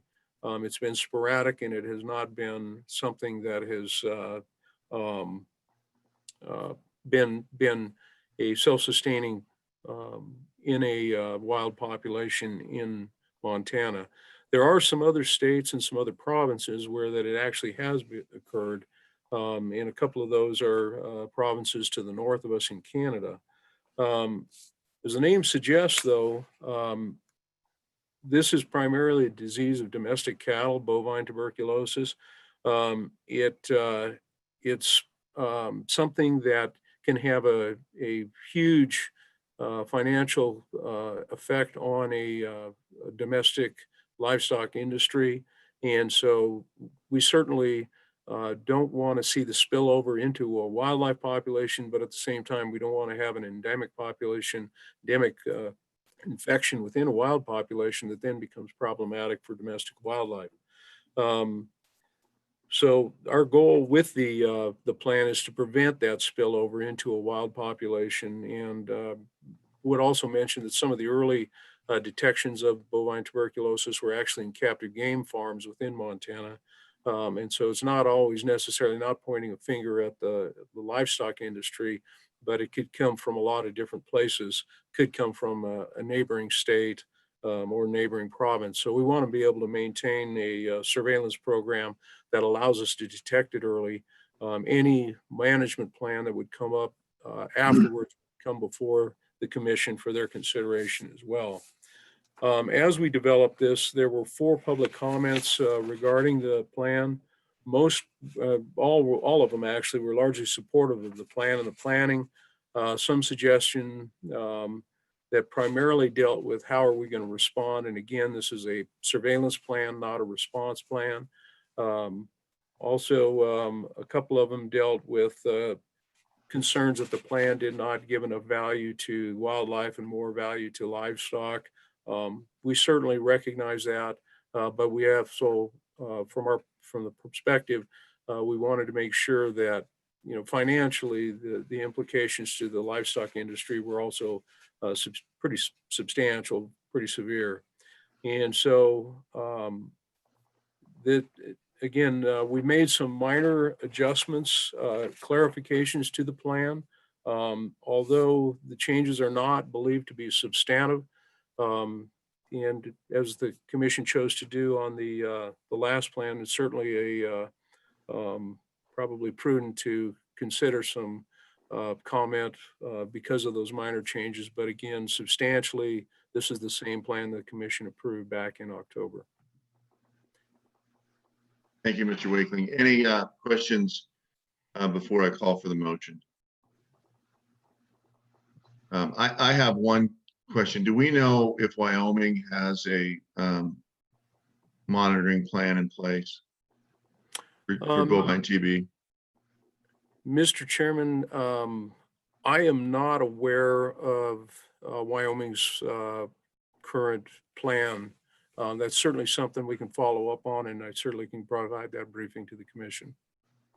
I'd appreciate that, and maybe some discussion with Ken McDonald as well on that, as well as CWD and where Wyoming is with developing some sort of monitoring and testing program for, and likewise with Canada, we have to, I think that anytime the commission addresses one of these threats to either our wildlife species or to our livestock industry, that we need to look at where we may have some weaknesses, not created by our own processes, but by our neighbors not maybe being as proactive as we'd like them to be. Any comments or questions for Mr. Wakeling before I call for a motion? Can I get a motion? Mr. Chair, I move that Montana bovine tuberculosis surveillance plan for wildlife as proposed by FWB be adopted as final. Second. Motion and second. I'm going to ask if there's anybody queued up to provide submit public comment. Commissioner Chairman Colton, I'm not seeing anyone in the queue at this time. Okay, thank you, Shauna. I'll back to the commission. Any final questions or comments from the commission? All in favor of the motion signify by saying aye. Aye. Thank you. We'll move on to Kaedy Mountain Wildlife Management Area. Good morning, Mr. Chairman, members of the commission, and our new Chief of Staff. I am Rick Northrup. I oversee the Wildlife Habitat Bureau for Fish, Wildlife, and Parks. Can you hear me okay? Yes, we can, Mr. Northrup. Very Thank good. you. So I will proceed. We've got 6 habitat topics this morning. I'll proceed with the Kaedy Mountain Stumptown addition. The Kaedy Mountain Wildlife Management Area is just west of Augusta, not Augusta. It's in Region 2 anyway, along the Warm Springs Creek, and that's a 9,000 acre wildlife management area. The property that we are asking for approval of, which was endorsed back in August of last year, is about 600 acres. It has Warm Springs Creek flowing through it. The property serves as elk and deer winter range and also provides summer bighorn sheep habitat, as well as a variety of other game and non-game species that the property supports. It's abutted against the wildlife management area on 2 different sides. And it really serves as a pretty natural extension of the wildlife management area. And it does have a potential threat, quite a potential threat. It's already been divided for housing development, which not only would impact the property itself, but it would have impacts on the wildlife management area if that were to occur. The property also has quite a bit of value in terms of hunting and fishing opportunities and other wildlife related recreation. The asking price is $1,740,000 and $1,740,600. And this is a project that was initiated by the Rocky Mountain Elk Foundation. And there are a number of contributors toward this project. The Elk Foundation, the Montana Fish and Wildlife Conservation Trust, it has committed funding toward this, and the Habitat Montana program would also be used to support this project. But the lion's share of funding for this would be from the Department of Justice Natural Resource Damage Program. I think they've committed somewhere around $1.5 million toward this. And as well, they are, I believe, have committed some funding toward helping set up this property to get it closer to our management standards. So we have a little bit of help on that as well. There was an environmental assessment completed for this project, and there were 18 comments received. 14 of those were in support. Of those 14, there were 3 groups represented. The George Grant chapter of Trout Unlimited, the Anaconda Sportsman's Club, and the Montana Wildlife Federation. There were 3 comments opposed to the project, and I'll try and just briefly sum up what the opposition involved. There was concern about keeping the public out during the winter period. This is elk winter range, elk and deer winter range. And so we would treat this as we do the other parts of the Kaedy Mountain Wildlife Management Area or other big game winter ranges where typically that would be closed from December 1st through May 15th. There was concern expressed about government ownership of the property, concerns about weeds in the area, wildfire concerns. Was a perception stated, I think, in one of the comments that this would be taken out of the tax rolls, which as discussed earlier, that is not the case for all fee title lands that fish and wildlife lands. We pay taxes equivalent to what a private landowner would pay. There were concerns expressed about with the closure and mountain lion, the inability to hunt mountain lions during the public closure, and as well concerns expressed about public abuses of public lands, trash, etc. One comment was received that didn't express a particular position. Prior to the public comment period during scoping, the Anaconda Deer Lodge County Commission expressed support for this particular acquisition, and we believe that we can address the concerns that were expressed, and frankly, one of those sets of concerns was from a neighboring property owner, and we look forward to working with that individual to further understand those concerns and address them directly. So it is the department is recommending that the commission support final approval of this project. It would expand a conservation footprint of the wildlife management area as well as avoid development adjacent to the wildlife management area. And we would like to thank the landowner, Ray Dvorak, excuse me, and all the funding partners here for their patience as we work through this process. And if the commission does approve this today, we anticipate that this would go to the land board in July. I'm glad to take any comments. Thank you. Do I have a motion from the commission? Mr. Chairman, I move that the commission approve FWP's purchase of the Stumptown addition to Kaedy Mountain Wildlife Management Area as proposed. Second. Thank you. I have a motion and a second. Questions or comments from the commission?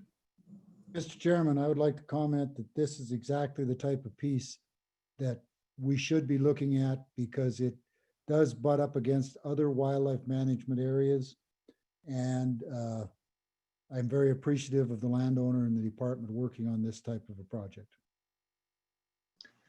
Yeah, I would just add, Mr. Chairman, that the other partners in this project, have been very helpful in helping with money and advice otherwise. So it is a community effort in a larger sense.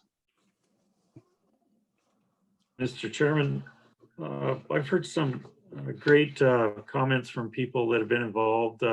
This grassroots sportsmen and women are very excited about this. So I'm happy to see this progress and appreciate all the work that all the people assisting the department in acquiring this have put in. I'd certainly like to echo all those comments, and Rich makes a very good point that these are the best types of acquisitions when we're expanding to what we have with willing landowners. I think we'd be remiss too if we didn't acknowledge the efforts of all those folks that went into securing funding through the Natural Resource Damage Program. We have been able to utilize those funds for their intended purposes of making up for some of the harms that were caused to this great state over time, and this is a great use of those funds. And so all those policymakers and activists that were able to secure that, all Montanans owe them a debt of thanks. I'm going to put this out for public comment. So Shauna, do we have anybody queued up to comment on this acquisition? Chairman, we have 5 comments waiting. Wonderful. I think everybody knows what to do by now, so let's just go ahead. Thank you. Thank you, Chairman and members of the Fish, Wildlife, and Parks Commission. This is Mike Mueller, a Lands Program Manager with the Rocky Mountain Elk Foundation. Of course, I want to take a minute just to comment and ask for your support. Just thanks for considering this great project opportunity and partnership, and I appreciate all the comments that you've already mentioned. I too want to thank and recognize NRDP and the staff and Citizens Advisory Board and all the folks involved there for their great support on this project and their partnership. And then again, as usual, just a great time working with Fish, Wildlife, and Parks staff. They're so professional. Julie Gala, Tori Ritter, Martin Belucas, Bill Shank, Rick, and all the other Fish, Wildlife, and Parks Region 2 staff.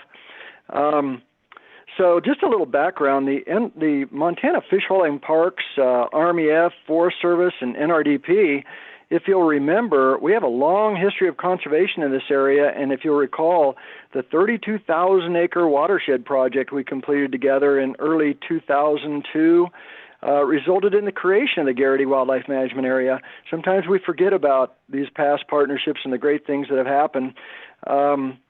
So that, yeah, the benefits from that project and to the public from that historic project, boy, they're just impossible to measure. So it does seem appropriate that we're considering this new addition to Garrity WMA. And I do want to give a shout out to the Montana Fish, Wildlife, and Conservation Trust, too, for supporting this project. They've been such great partners on our projects. And like you all already did, I also want to thank Ray and Roberta Dvorak just for their vision and patience through this process and giving us a chance to conserve these family lands. As you guys mentioned and Rick mentioned, due to the location and the threat of subdivision that was already occurring, the Elk Foundation moved really fast and worked together with the Dvorak family to complete a purchase option and put some non-refundable money down on the property to give us this once-in-a-lifetime opportunity. So Rick did a great job with the summary. Just high priority, diverse landscape there consistent of really healthy wildlife, fish, aquatic, and riparian habitats that we can conserve and put into public ownership together. And also, again, thanks to the Dvorak family for their great stewardship. This Warm Spring Creek that runs through it, I'm real excited about the discussion there where families and the next generations could maybe enjoy the outdoors right there with the Stumptown Road going right by it. That could maybe provide some great year-round benefits depending on how the Fish, Wildlife, and Parks management decision goes. But we're just looking forward to completing this project because it would increase the Garrity WMA by about 6% and provide a lot of new recreational opportunities and protect some open space and view for years to come. So we look at this as a public access project too, very strongly, with not only the 600 acres that'll become public access. From our look at it, it looks like we'll improve public access to about 2,000 acres, commissioners, of surrounding state lands. So I was also real excited to see the strong support for the project, and we were pleased that the county commission came on board to support the project. So we just ask for your support, and I thank you again, and we look forward to completing the project this summer with your support and even celebrating with you. So that's all I have. Thank you. Thank you, Mr. Mueller, and of course, a great thanks to RM Rocky Mountain Elk Foundation for once again, putting some money on the table to help us tide over while we got pieces together, and it's so valuable and so appreciated. Mr. Gevock, I see that you're up. Thanks, Chairman and members of the commission. I realized that my problem earlier was my face had touched the mute button on my own phone, so you guys are doing everything fine. But this is Nick Gevock with the Montana Wildlife Federation, and I'll just come in with a me too. We want to thank the Elk Foundation and all the partners as well. And we really are appreciative of landowners like this who stick with us. We know how difficult and challenging it is to put together a land deal. So I totally agree with Commissioner Stuker that these are the kind of lands we should be looking at, and the wildlife values of this are outstanding. So this is just a hearty me too from the Wildlife Federation. We support this and hopefully we can get this done. Thank you. Thank you, Mr. Gevock. Further comment? Mr. King. Hi, this is Mitch King with Montana's Outdoor Legacy Foundation. And as you all know, we're the trust manager for Montana Fish Wildlife Conservation Trust. As Rick mentioned, the trust is a financial partner in this project, and we fully support it and all of the great things that have been said. We just say me too on that as well. Thank you. Thank you, Mr. King. Appreciate all your work as well. Further comment? Sean from the Anaconda. This is Kris Marchand from the Anaconda Sportsman's Club. We were one of the first people that Mike Mueller contacted from the Elk Foundation when this project started, and so we've been involved from the beginning. We have a long history of trying to protect these lands around Anaconda. We were involved in the watershed purchase and the Brickley edition and other editions that the Elk Foundation has been so critical in helping us put together. And we really want to thank the landowner and the Elk Foundation for giving us this opportunity. It's a great piece of habitat. And as Mr. Mueller pointed out, I think the access down on Warm Springs Creek is really something unique. It's something that we don't get all the time, and it will be a real benefit to the city of Anaconda and to the county of Deer Lodge for recreation for youth and people that'll be right on the border. I want to thank also the department, Tori Ritter and Martin Beluca, who really did a great effort. This was a different project because of the kind of landscape that it had, the issues that were involved in it, and we put a lot of challenging comments out there for them to consider, and they did a great job, and I want to thank them for their engagement and all of the parties that were interested in this, and thank the comments of the commission on this. This is a great project. Thank you. Thank you, Mr. Marchand. Appreciate you being here today. Further public comment? Thank you, Mr. Chairman, members of the commission. Clayton, Elliot with Montana Trout Unlimited wanted to offer our support as well. We've been active and engaged on this, both through our chapter, the George Grant chapter, Trout Unlimited, and with our partners at National TU throughout this project, with NRD staff, FWP staff, with the Upper Clark Fork River Basin Remediation and Restoration Advisory Council, all through the process. Just wanted to highlight the importance of Warm Springs Creek and the opportunity for mitigation here within the entire Upper Clark Fork Basin. It's an important fisheries benefit as a tributary in the Upper Clark Fork. Again, we'll be brief and just wanted to say we also support this project. Thank you, Mr. Chairman. Thank you, Mr. Elliott. Further public comment? Chairman and members of the commission, Noah Marion, Marion with Montana Wilderness Association. I just wanted to quickly say MWA is in support of this addition. Wildlife habitat protection and recreation access are going to significantly improve with this acquisition, and we just want to thank all of the partners for their tireless efforts on this project. And I'd just like to note that we had a number of our members who live in Anaconda who could not attend the meeting today, but did submit supportive comments via the commission's email earlier this week. Thank you. Thank you, Mr. Marion. Any further public comment?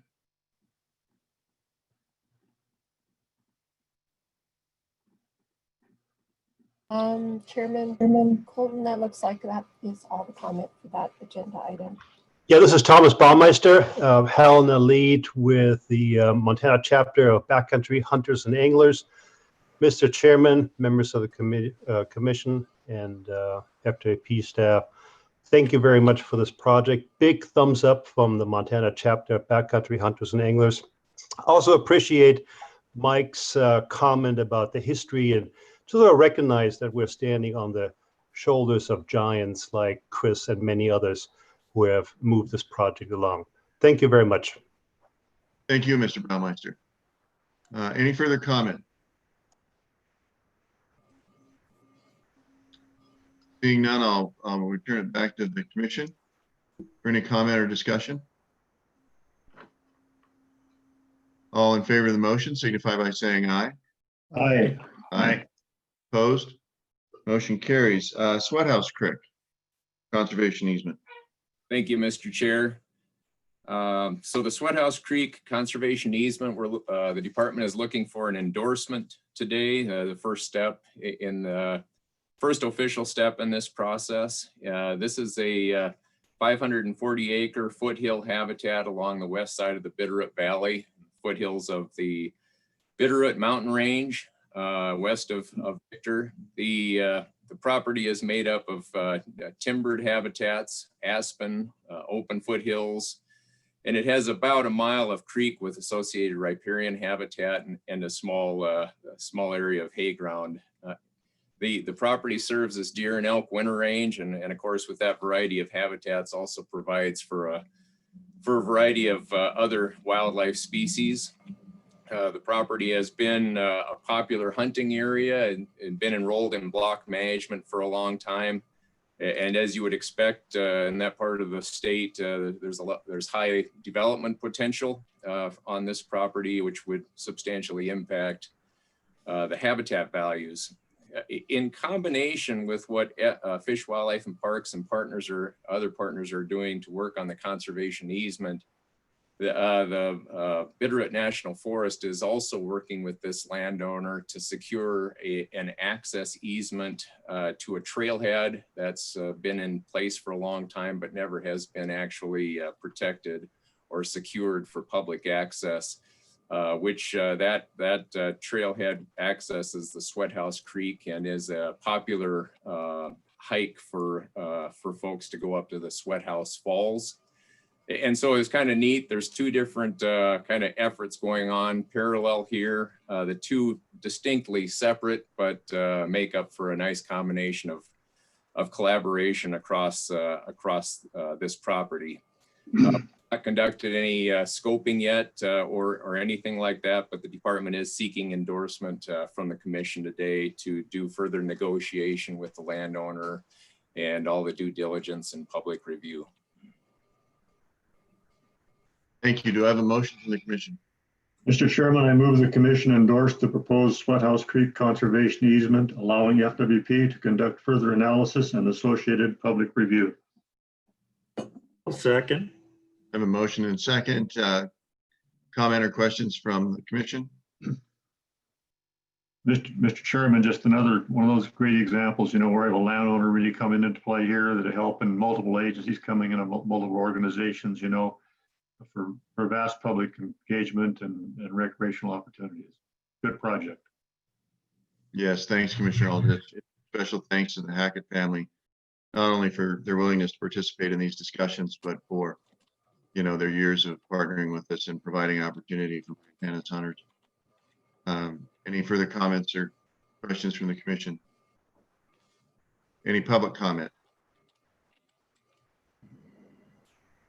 Chair Colton, members of the commission, no public comment. Okay. I'm back to the commission. I'll call for the vote. All in favor of the motion signify by saying aye.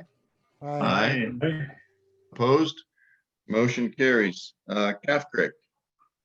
Thank you, Mr. Chairman and commissioners. So the Calf Creek Wildlife Management Area is east of Hamilton, and they're in the foothills of the Sapphire Mountains.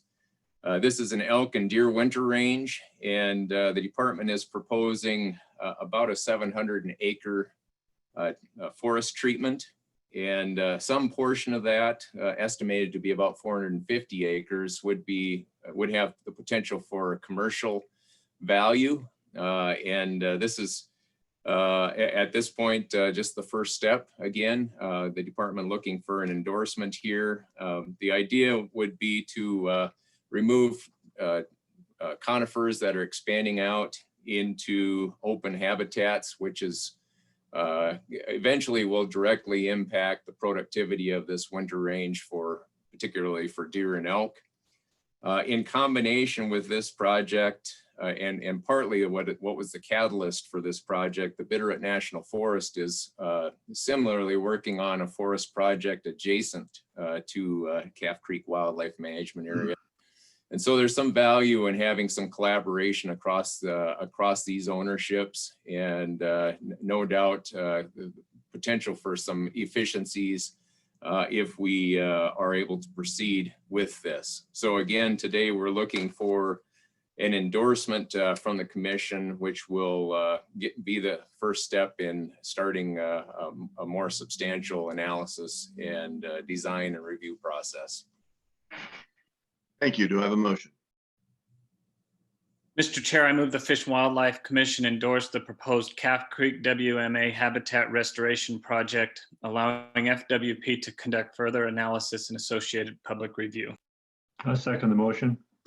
Thank you. Any comments or questions? Any comment from the public?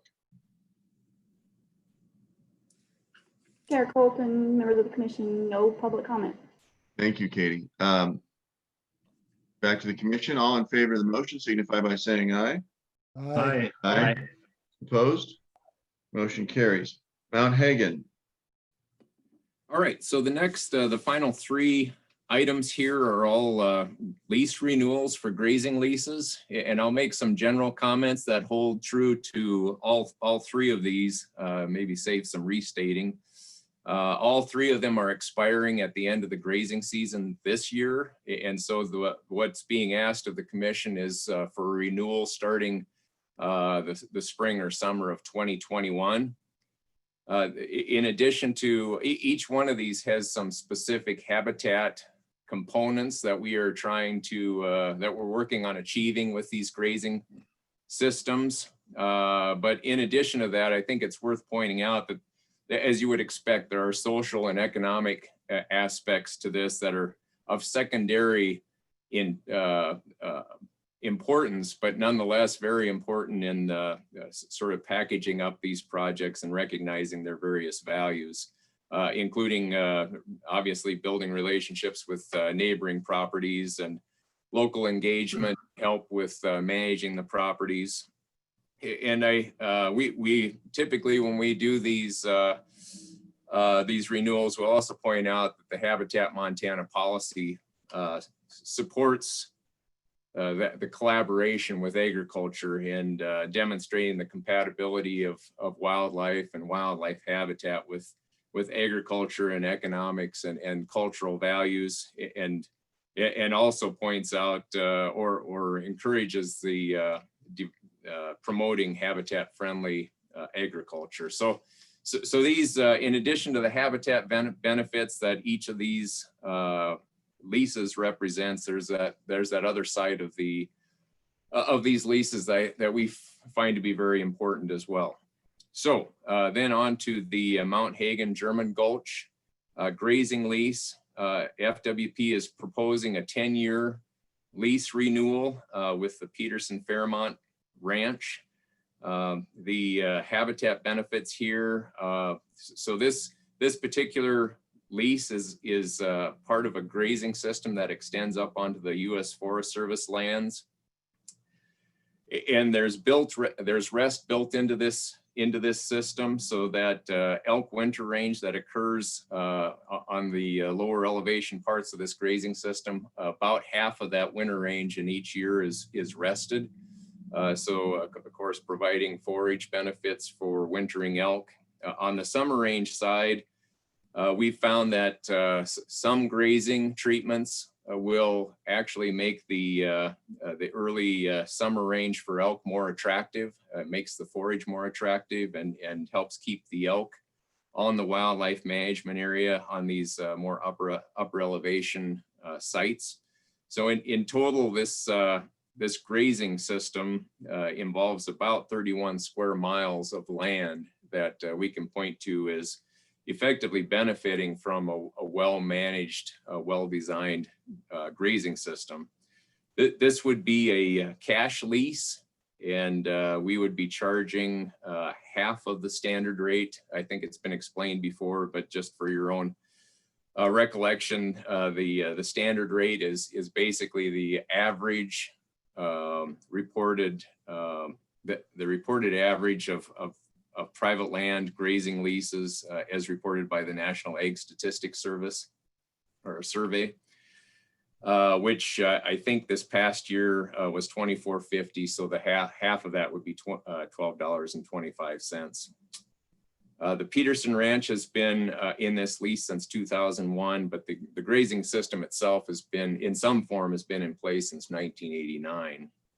The lessee, because they're paying only half of the standard rate, they're taking full responsibility for fence maintenance. And under that circumstance, FWP would be providing the materials. This went out for public comment as part of the EA process. There were 6 comments received from 5 parties. I think one party commented multiple times. There were four folks, 4 comments in support, including the Skyline Sportsman's Club. One party asked some questions but didn't state a position. And with the ongoing benefits here, it is the department's recommendation to proceed with this renewal. Thank you, Mr. Northrop. Do I have a motion? Mr. Chairman, I move the commission approve the Mount Hagen WMA South Grazing Lease renewal as proposed. Second. Thank you. Any questions or comments from the commission? Any comments from the public? Chair Colton, members of the commission, no public comments. Thank you. Back to the commission. All in favor of the motion signify by saying aye. Aye. Aye. Aye. Opposed? Motion carries. Mount Hagen South. I think we just approved that one. I thought we did. I think Commissioner Aldridge motioned for the south one. Okay. We better vote on German Gulch too, though. So that was, my apologies if that was confusing. They both start with the same title, Mount Hagen. So that was, the German Gulch was what I was speaking to. Perhaps I can describe the south grazing lease, and then we can, however you prefer, Mr. Chairman, we can proceed with a vote. Why don't, just to clear up the record, because we are going to be contractually bound here, why don't we go ahead and take a proposal or the presentation on the south, and then I would entertain a motion approving both Mount Hagen, German Gulch, and Mount Hagen South, and we can vote on those as a bundle so the record's clear. Very good, Mr. Chairman and commissioners. So the south grazing lease, the department is requesting a 5-year renewal of that lease, and this is this one involves multiple 3 different ranches. And in addition to the wildlife management area, there's private land, BLM, and Forest Service lands involved, affecting about 24,600 acres. The value of this from a habitat standpoint, there's a reduced stocking rate and rest and deferment that's being incorporated across these areas that didn't exist prior to this grazing system. The grazing on the wildlife management area on summer range, again, there's the improved forage attractiveness in early summer, particularly for elk. And there's rest being built into this grazing system, both on an elk calving areas and elk winter range, and which is on the Forest Service lands. This system's been in place since 1984, so it's an ongoing effort to continue to maintain the high quality of these areas. The 3 ranches involved are the Thompson, Ralston, and Bacon ranches. The Thompson and Bacon ranches would be paying half the standard rate, so that would be a cash lease. The Ralston ranch is actually an exchange of use, and they would be resting some portion of their private land each year, or it's actually rest that's built into the system, and that is in place of a cash payment. All of those ranches are subject to the fence maintenance responsibilities. So the public comments on this lease are lumped together with the public comments from the German Gulch lease. So they are what you heard presented earlier also speaks to this particular lease. Our intent or our recommendation is also to proceed with this lease renewal. Thank you. Can I get a motion? Mr. Chair, I move the commission approve both the Mount Hagen WMA German Gulch and the Mount Hagen WMA South grazing leases as proposed by FWP. Second. I have a motion and a second. Any comments or questions from the commission? Any comments from the public? Seeing none, all in favor of the motion, signify by saying aye. Aye. Aye. Opposed? Motion carries. Final item, Fresno grazing. All right. Thank you, Mr. Chair, commissioners. So the Fresno Wildlife Management Area is northwest of Havre at the tail end of Fresno Reservoir. The department here is requesting a 6-year renewal of that lease with Sean Wall, who has had that lease for a number of years. The habitat benefits that we are deriving from this grazing arrangement is to improve forage attractiveness on the wildlife management area for Canada geese and deer. There's also a lot of rest built into this system on the wildlife management area. So each pasture on the WMA receives rest, just about a full year's rest, just about every other year. So this is a pretty light grazing treatment on the wildlife management area that, in addition to those species, we're also providing some structural diversity for grassland birds, some breeding grassland birds. Some birds prefer taller vegetation, some prefer shorter vegetation on their breeding grounds. And so we're accommodating both with this grazing strategy. But this grazing system also extends off of the wildlife management area and involves about just short of 900 acres of Bureau of Reclamation land that is leased by Sean Wall, and then 680 acres of private ground. About half of that is former crop land that the landowner has committed to keep in grass as part of this grazing agreement. And so they're grazing that according to the schedule.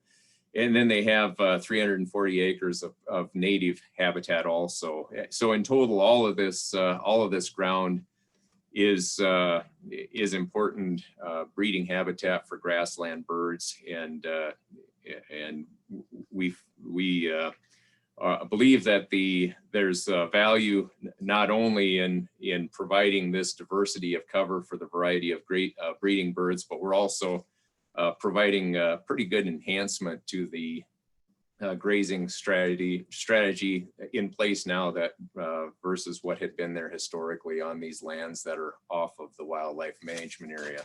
So there's a variety of benefits. In terms of public comments, again, there was an EA conducted here. Nobody commented on the EA directly, but there was a public meeting where one party expressed support for this renewal. So with that, in the benefits that we've lined out, the department is recommending proceeding with this renewal also. Thank you. Do I have a motion? Mr. Chairman, I move the Fish and Wildlife Commission approve the extension of the Fresno Reservoir WMA grazing lease. I'll second. Thank you for that. Any comments or questions from the commission? One comment, Mr. Chairman. I think this lease and the previous two we did are very important to working with the neighbors of FWP on their lands, and also the benefit that it provides for all parties concerned. And I think these are very important to move forward with. Thank you, Vice Chairman Stuker. That's a good comment, and I echo that. Any further comments or questions from the commission? Any comments from the public? Members of the commission, no public comments. Thank you. Okay, I'll call for the vote. All in favor of the motion signify by saying aye. Aye. Aye. So that brings us to the end of our agenda items. We'll look to see if there's anybody that is lining up to comment or provide input to the commission on items that were not on today's agenda. So if anybody is out there that wants to address the commission, of course, it's *9, and then you'll be acknowledged, and identify who you are, and give us an idea of what you intend on discussing. Thank you, Mr. Chairman, members of the commission. Clayton, Elliot, Montana Trout Unlimited. Wanted to just get in one more quick time and thank the commission for working through this process in terms of providing public comment. Certainly appreciate that. And then lastly, just wanted to be associated, I think it was with the chairman's commissions in his report at the beginning, just to thank the staff of SWP tremendously. Obviously, this is a challenging time for all of us. And I would say with my MTU hat on, certainly the biologists and everybody that we work with has gone above and beyond in making themselves accessible and make sure the business of FWP and fisheries management goes on through this time. So I wanted to thank them. And with my personal angler hat on, getting out and using FWP sites and access sites, certainly have found them to be great in making sure that those opportunities are available. So just wanted to thank staff. I know this is not the easiest time for folks, and they've been doing a great job. So thank you, Mr. Chairman, and thanks for your opportunities today. Thank you, Mr. Elliott. We appreciate your participation today. Any further comments or discussion from the public on items not on the agenda? Yeah, this is Thomas Baumeister again, held the lead for Montana chapter of Backcountry Hunters and Anglers. This is just a comment just to underscore what happened, what transpired here today. I heard the commission opening up, sort of appreciating our opportunity in Montana to get outside, to enjoy these lands. And then you proceeded to approve all of these wonderful access projects, additions to fishing access sites, wildlife management areas. What a wonderful day in Montana to be a part of this, to experience this, and just a big thank you and debt of gratitude from the Montana chapter of Backcountry Hunters and Anglers to the commission, to all the nonprofit organizations that are part of this, and to the great staff at Fish Wildlife Parks. What a day. Thank you very much. Thank you, Mr. Baumeister. Appreciate it. Commissioner Byers, your group is growing. Mr. Chairman, if I could, I'd like to introduce you to my son, Connor. He's a high school graduate coming up here in a week. And he was a recipient of Bozeman High School's Joe Canar Scholarship. And I'm really proud of that because Joe was my friend. He was a game warden down in Region 3 who was a friend and also a great conservationist. His family endowed the scholarship, and Connor is going to enter the fish and wildlife profession this year. So I just wanted to congratulate Connor and introduce him to you, and hopefully he'll join the fold in a few years. Thank you, Commissioner Byers. Connor, where are you going to go to school? I'm going to MSU. Of course, we wanted to get that out there. You raised a good kid, Commissioner Byers. Glad he didn't stray from the fold. So far, so good. Yeah. Well, and good luck with that, Connor, and congratulations on the scholarship and graduation. Sorry that you're not going to have the standard graduation, but still exciting times ahead for you. Yeah. And I look forward to keeping tabs on you through your dad. Yeah, thank you. It was nice to meet you guys. Thank you for that, Pat. That was nice. Any further comments, questions from the public? Chair Colton, members of the commission, I see no hands. Okay, thank you. Well, thank you, my fellow commissioners, and all the department staff that are still on there. Again, Quentin, great to have you in that chief of staff seat. Was really excited to get that news. And I also am pleased that we decided to go ahead and have this May meeting and address these agenda items. Of course, as we work towards the June meeting, I'm sure we're going to be hearing a lot from the public as the EA is rolled out on the Madison. And I'll be working with Shauna and Kaedy and everybody to to move forward with the hope that we can make that meeting efficient as well. Anything else from the commission before I ask for a motion to adjourn? Mr. Chairman. Yes. I'd just like to echo your words to the department and also thank you for being able to chair this meeting and doing such a fine job with it, because it is difficult and all the additional work that you're having to put in order to do this. And that's greatly appreciated by me. And I'm also sure it's appreciated by the sportsmen and residents of Montana. So again, thank you. Thank you, Rich. That's much appreciated. I'm grateful for the opportunity to be in this position.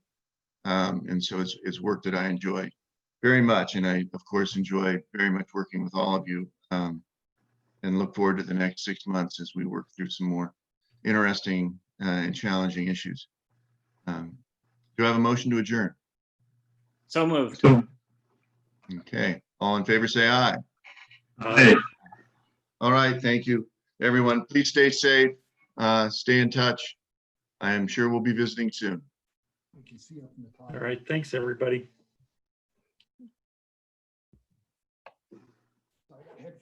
Thanks, everyone. We'll see you next go.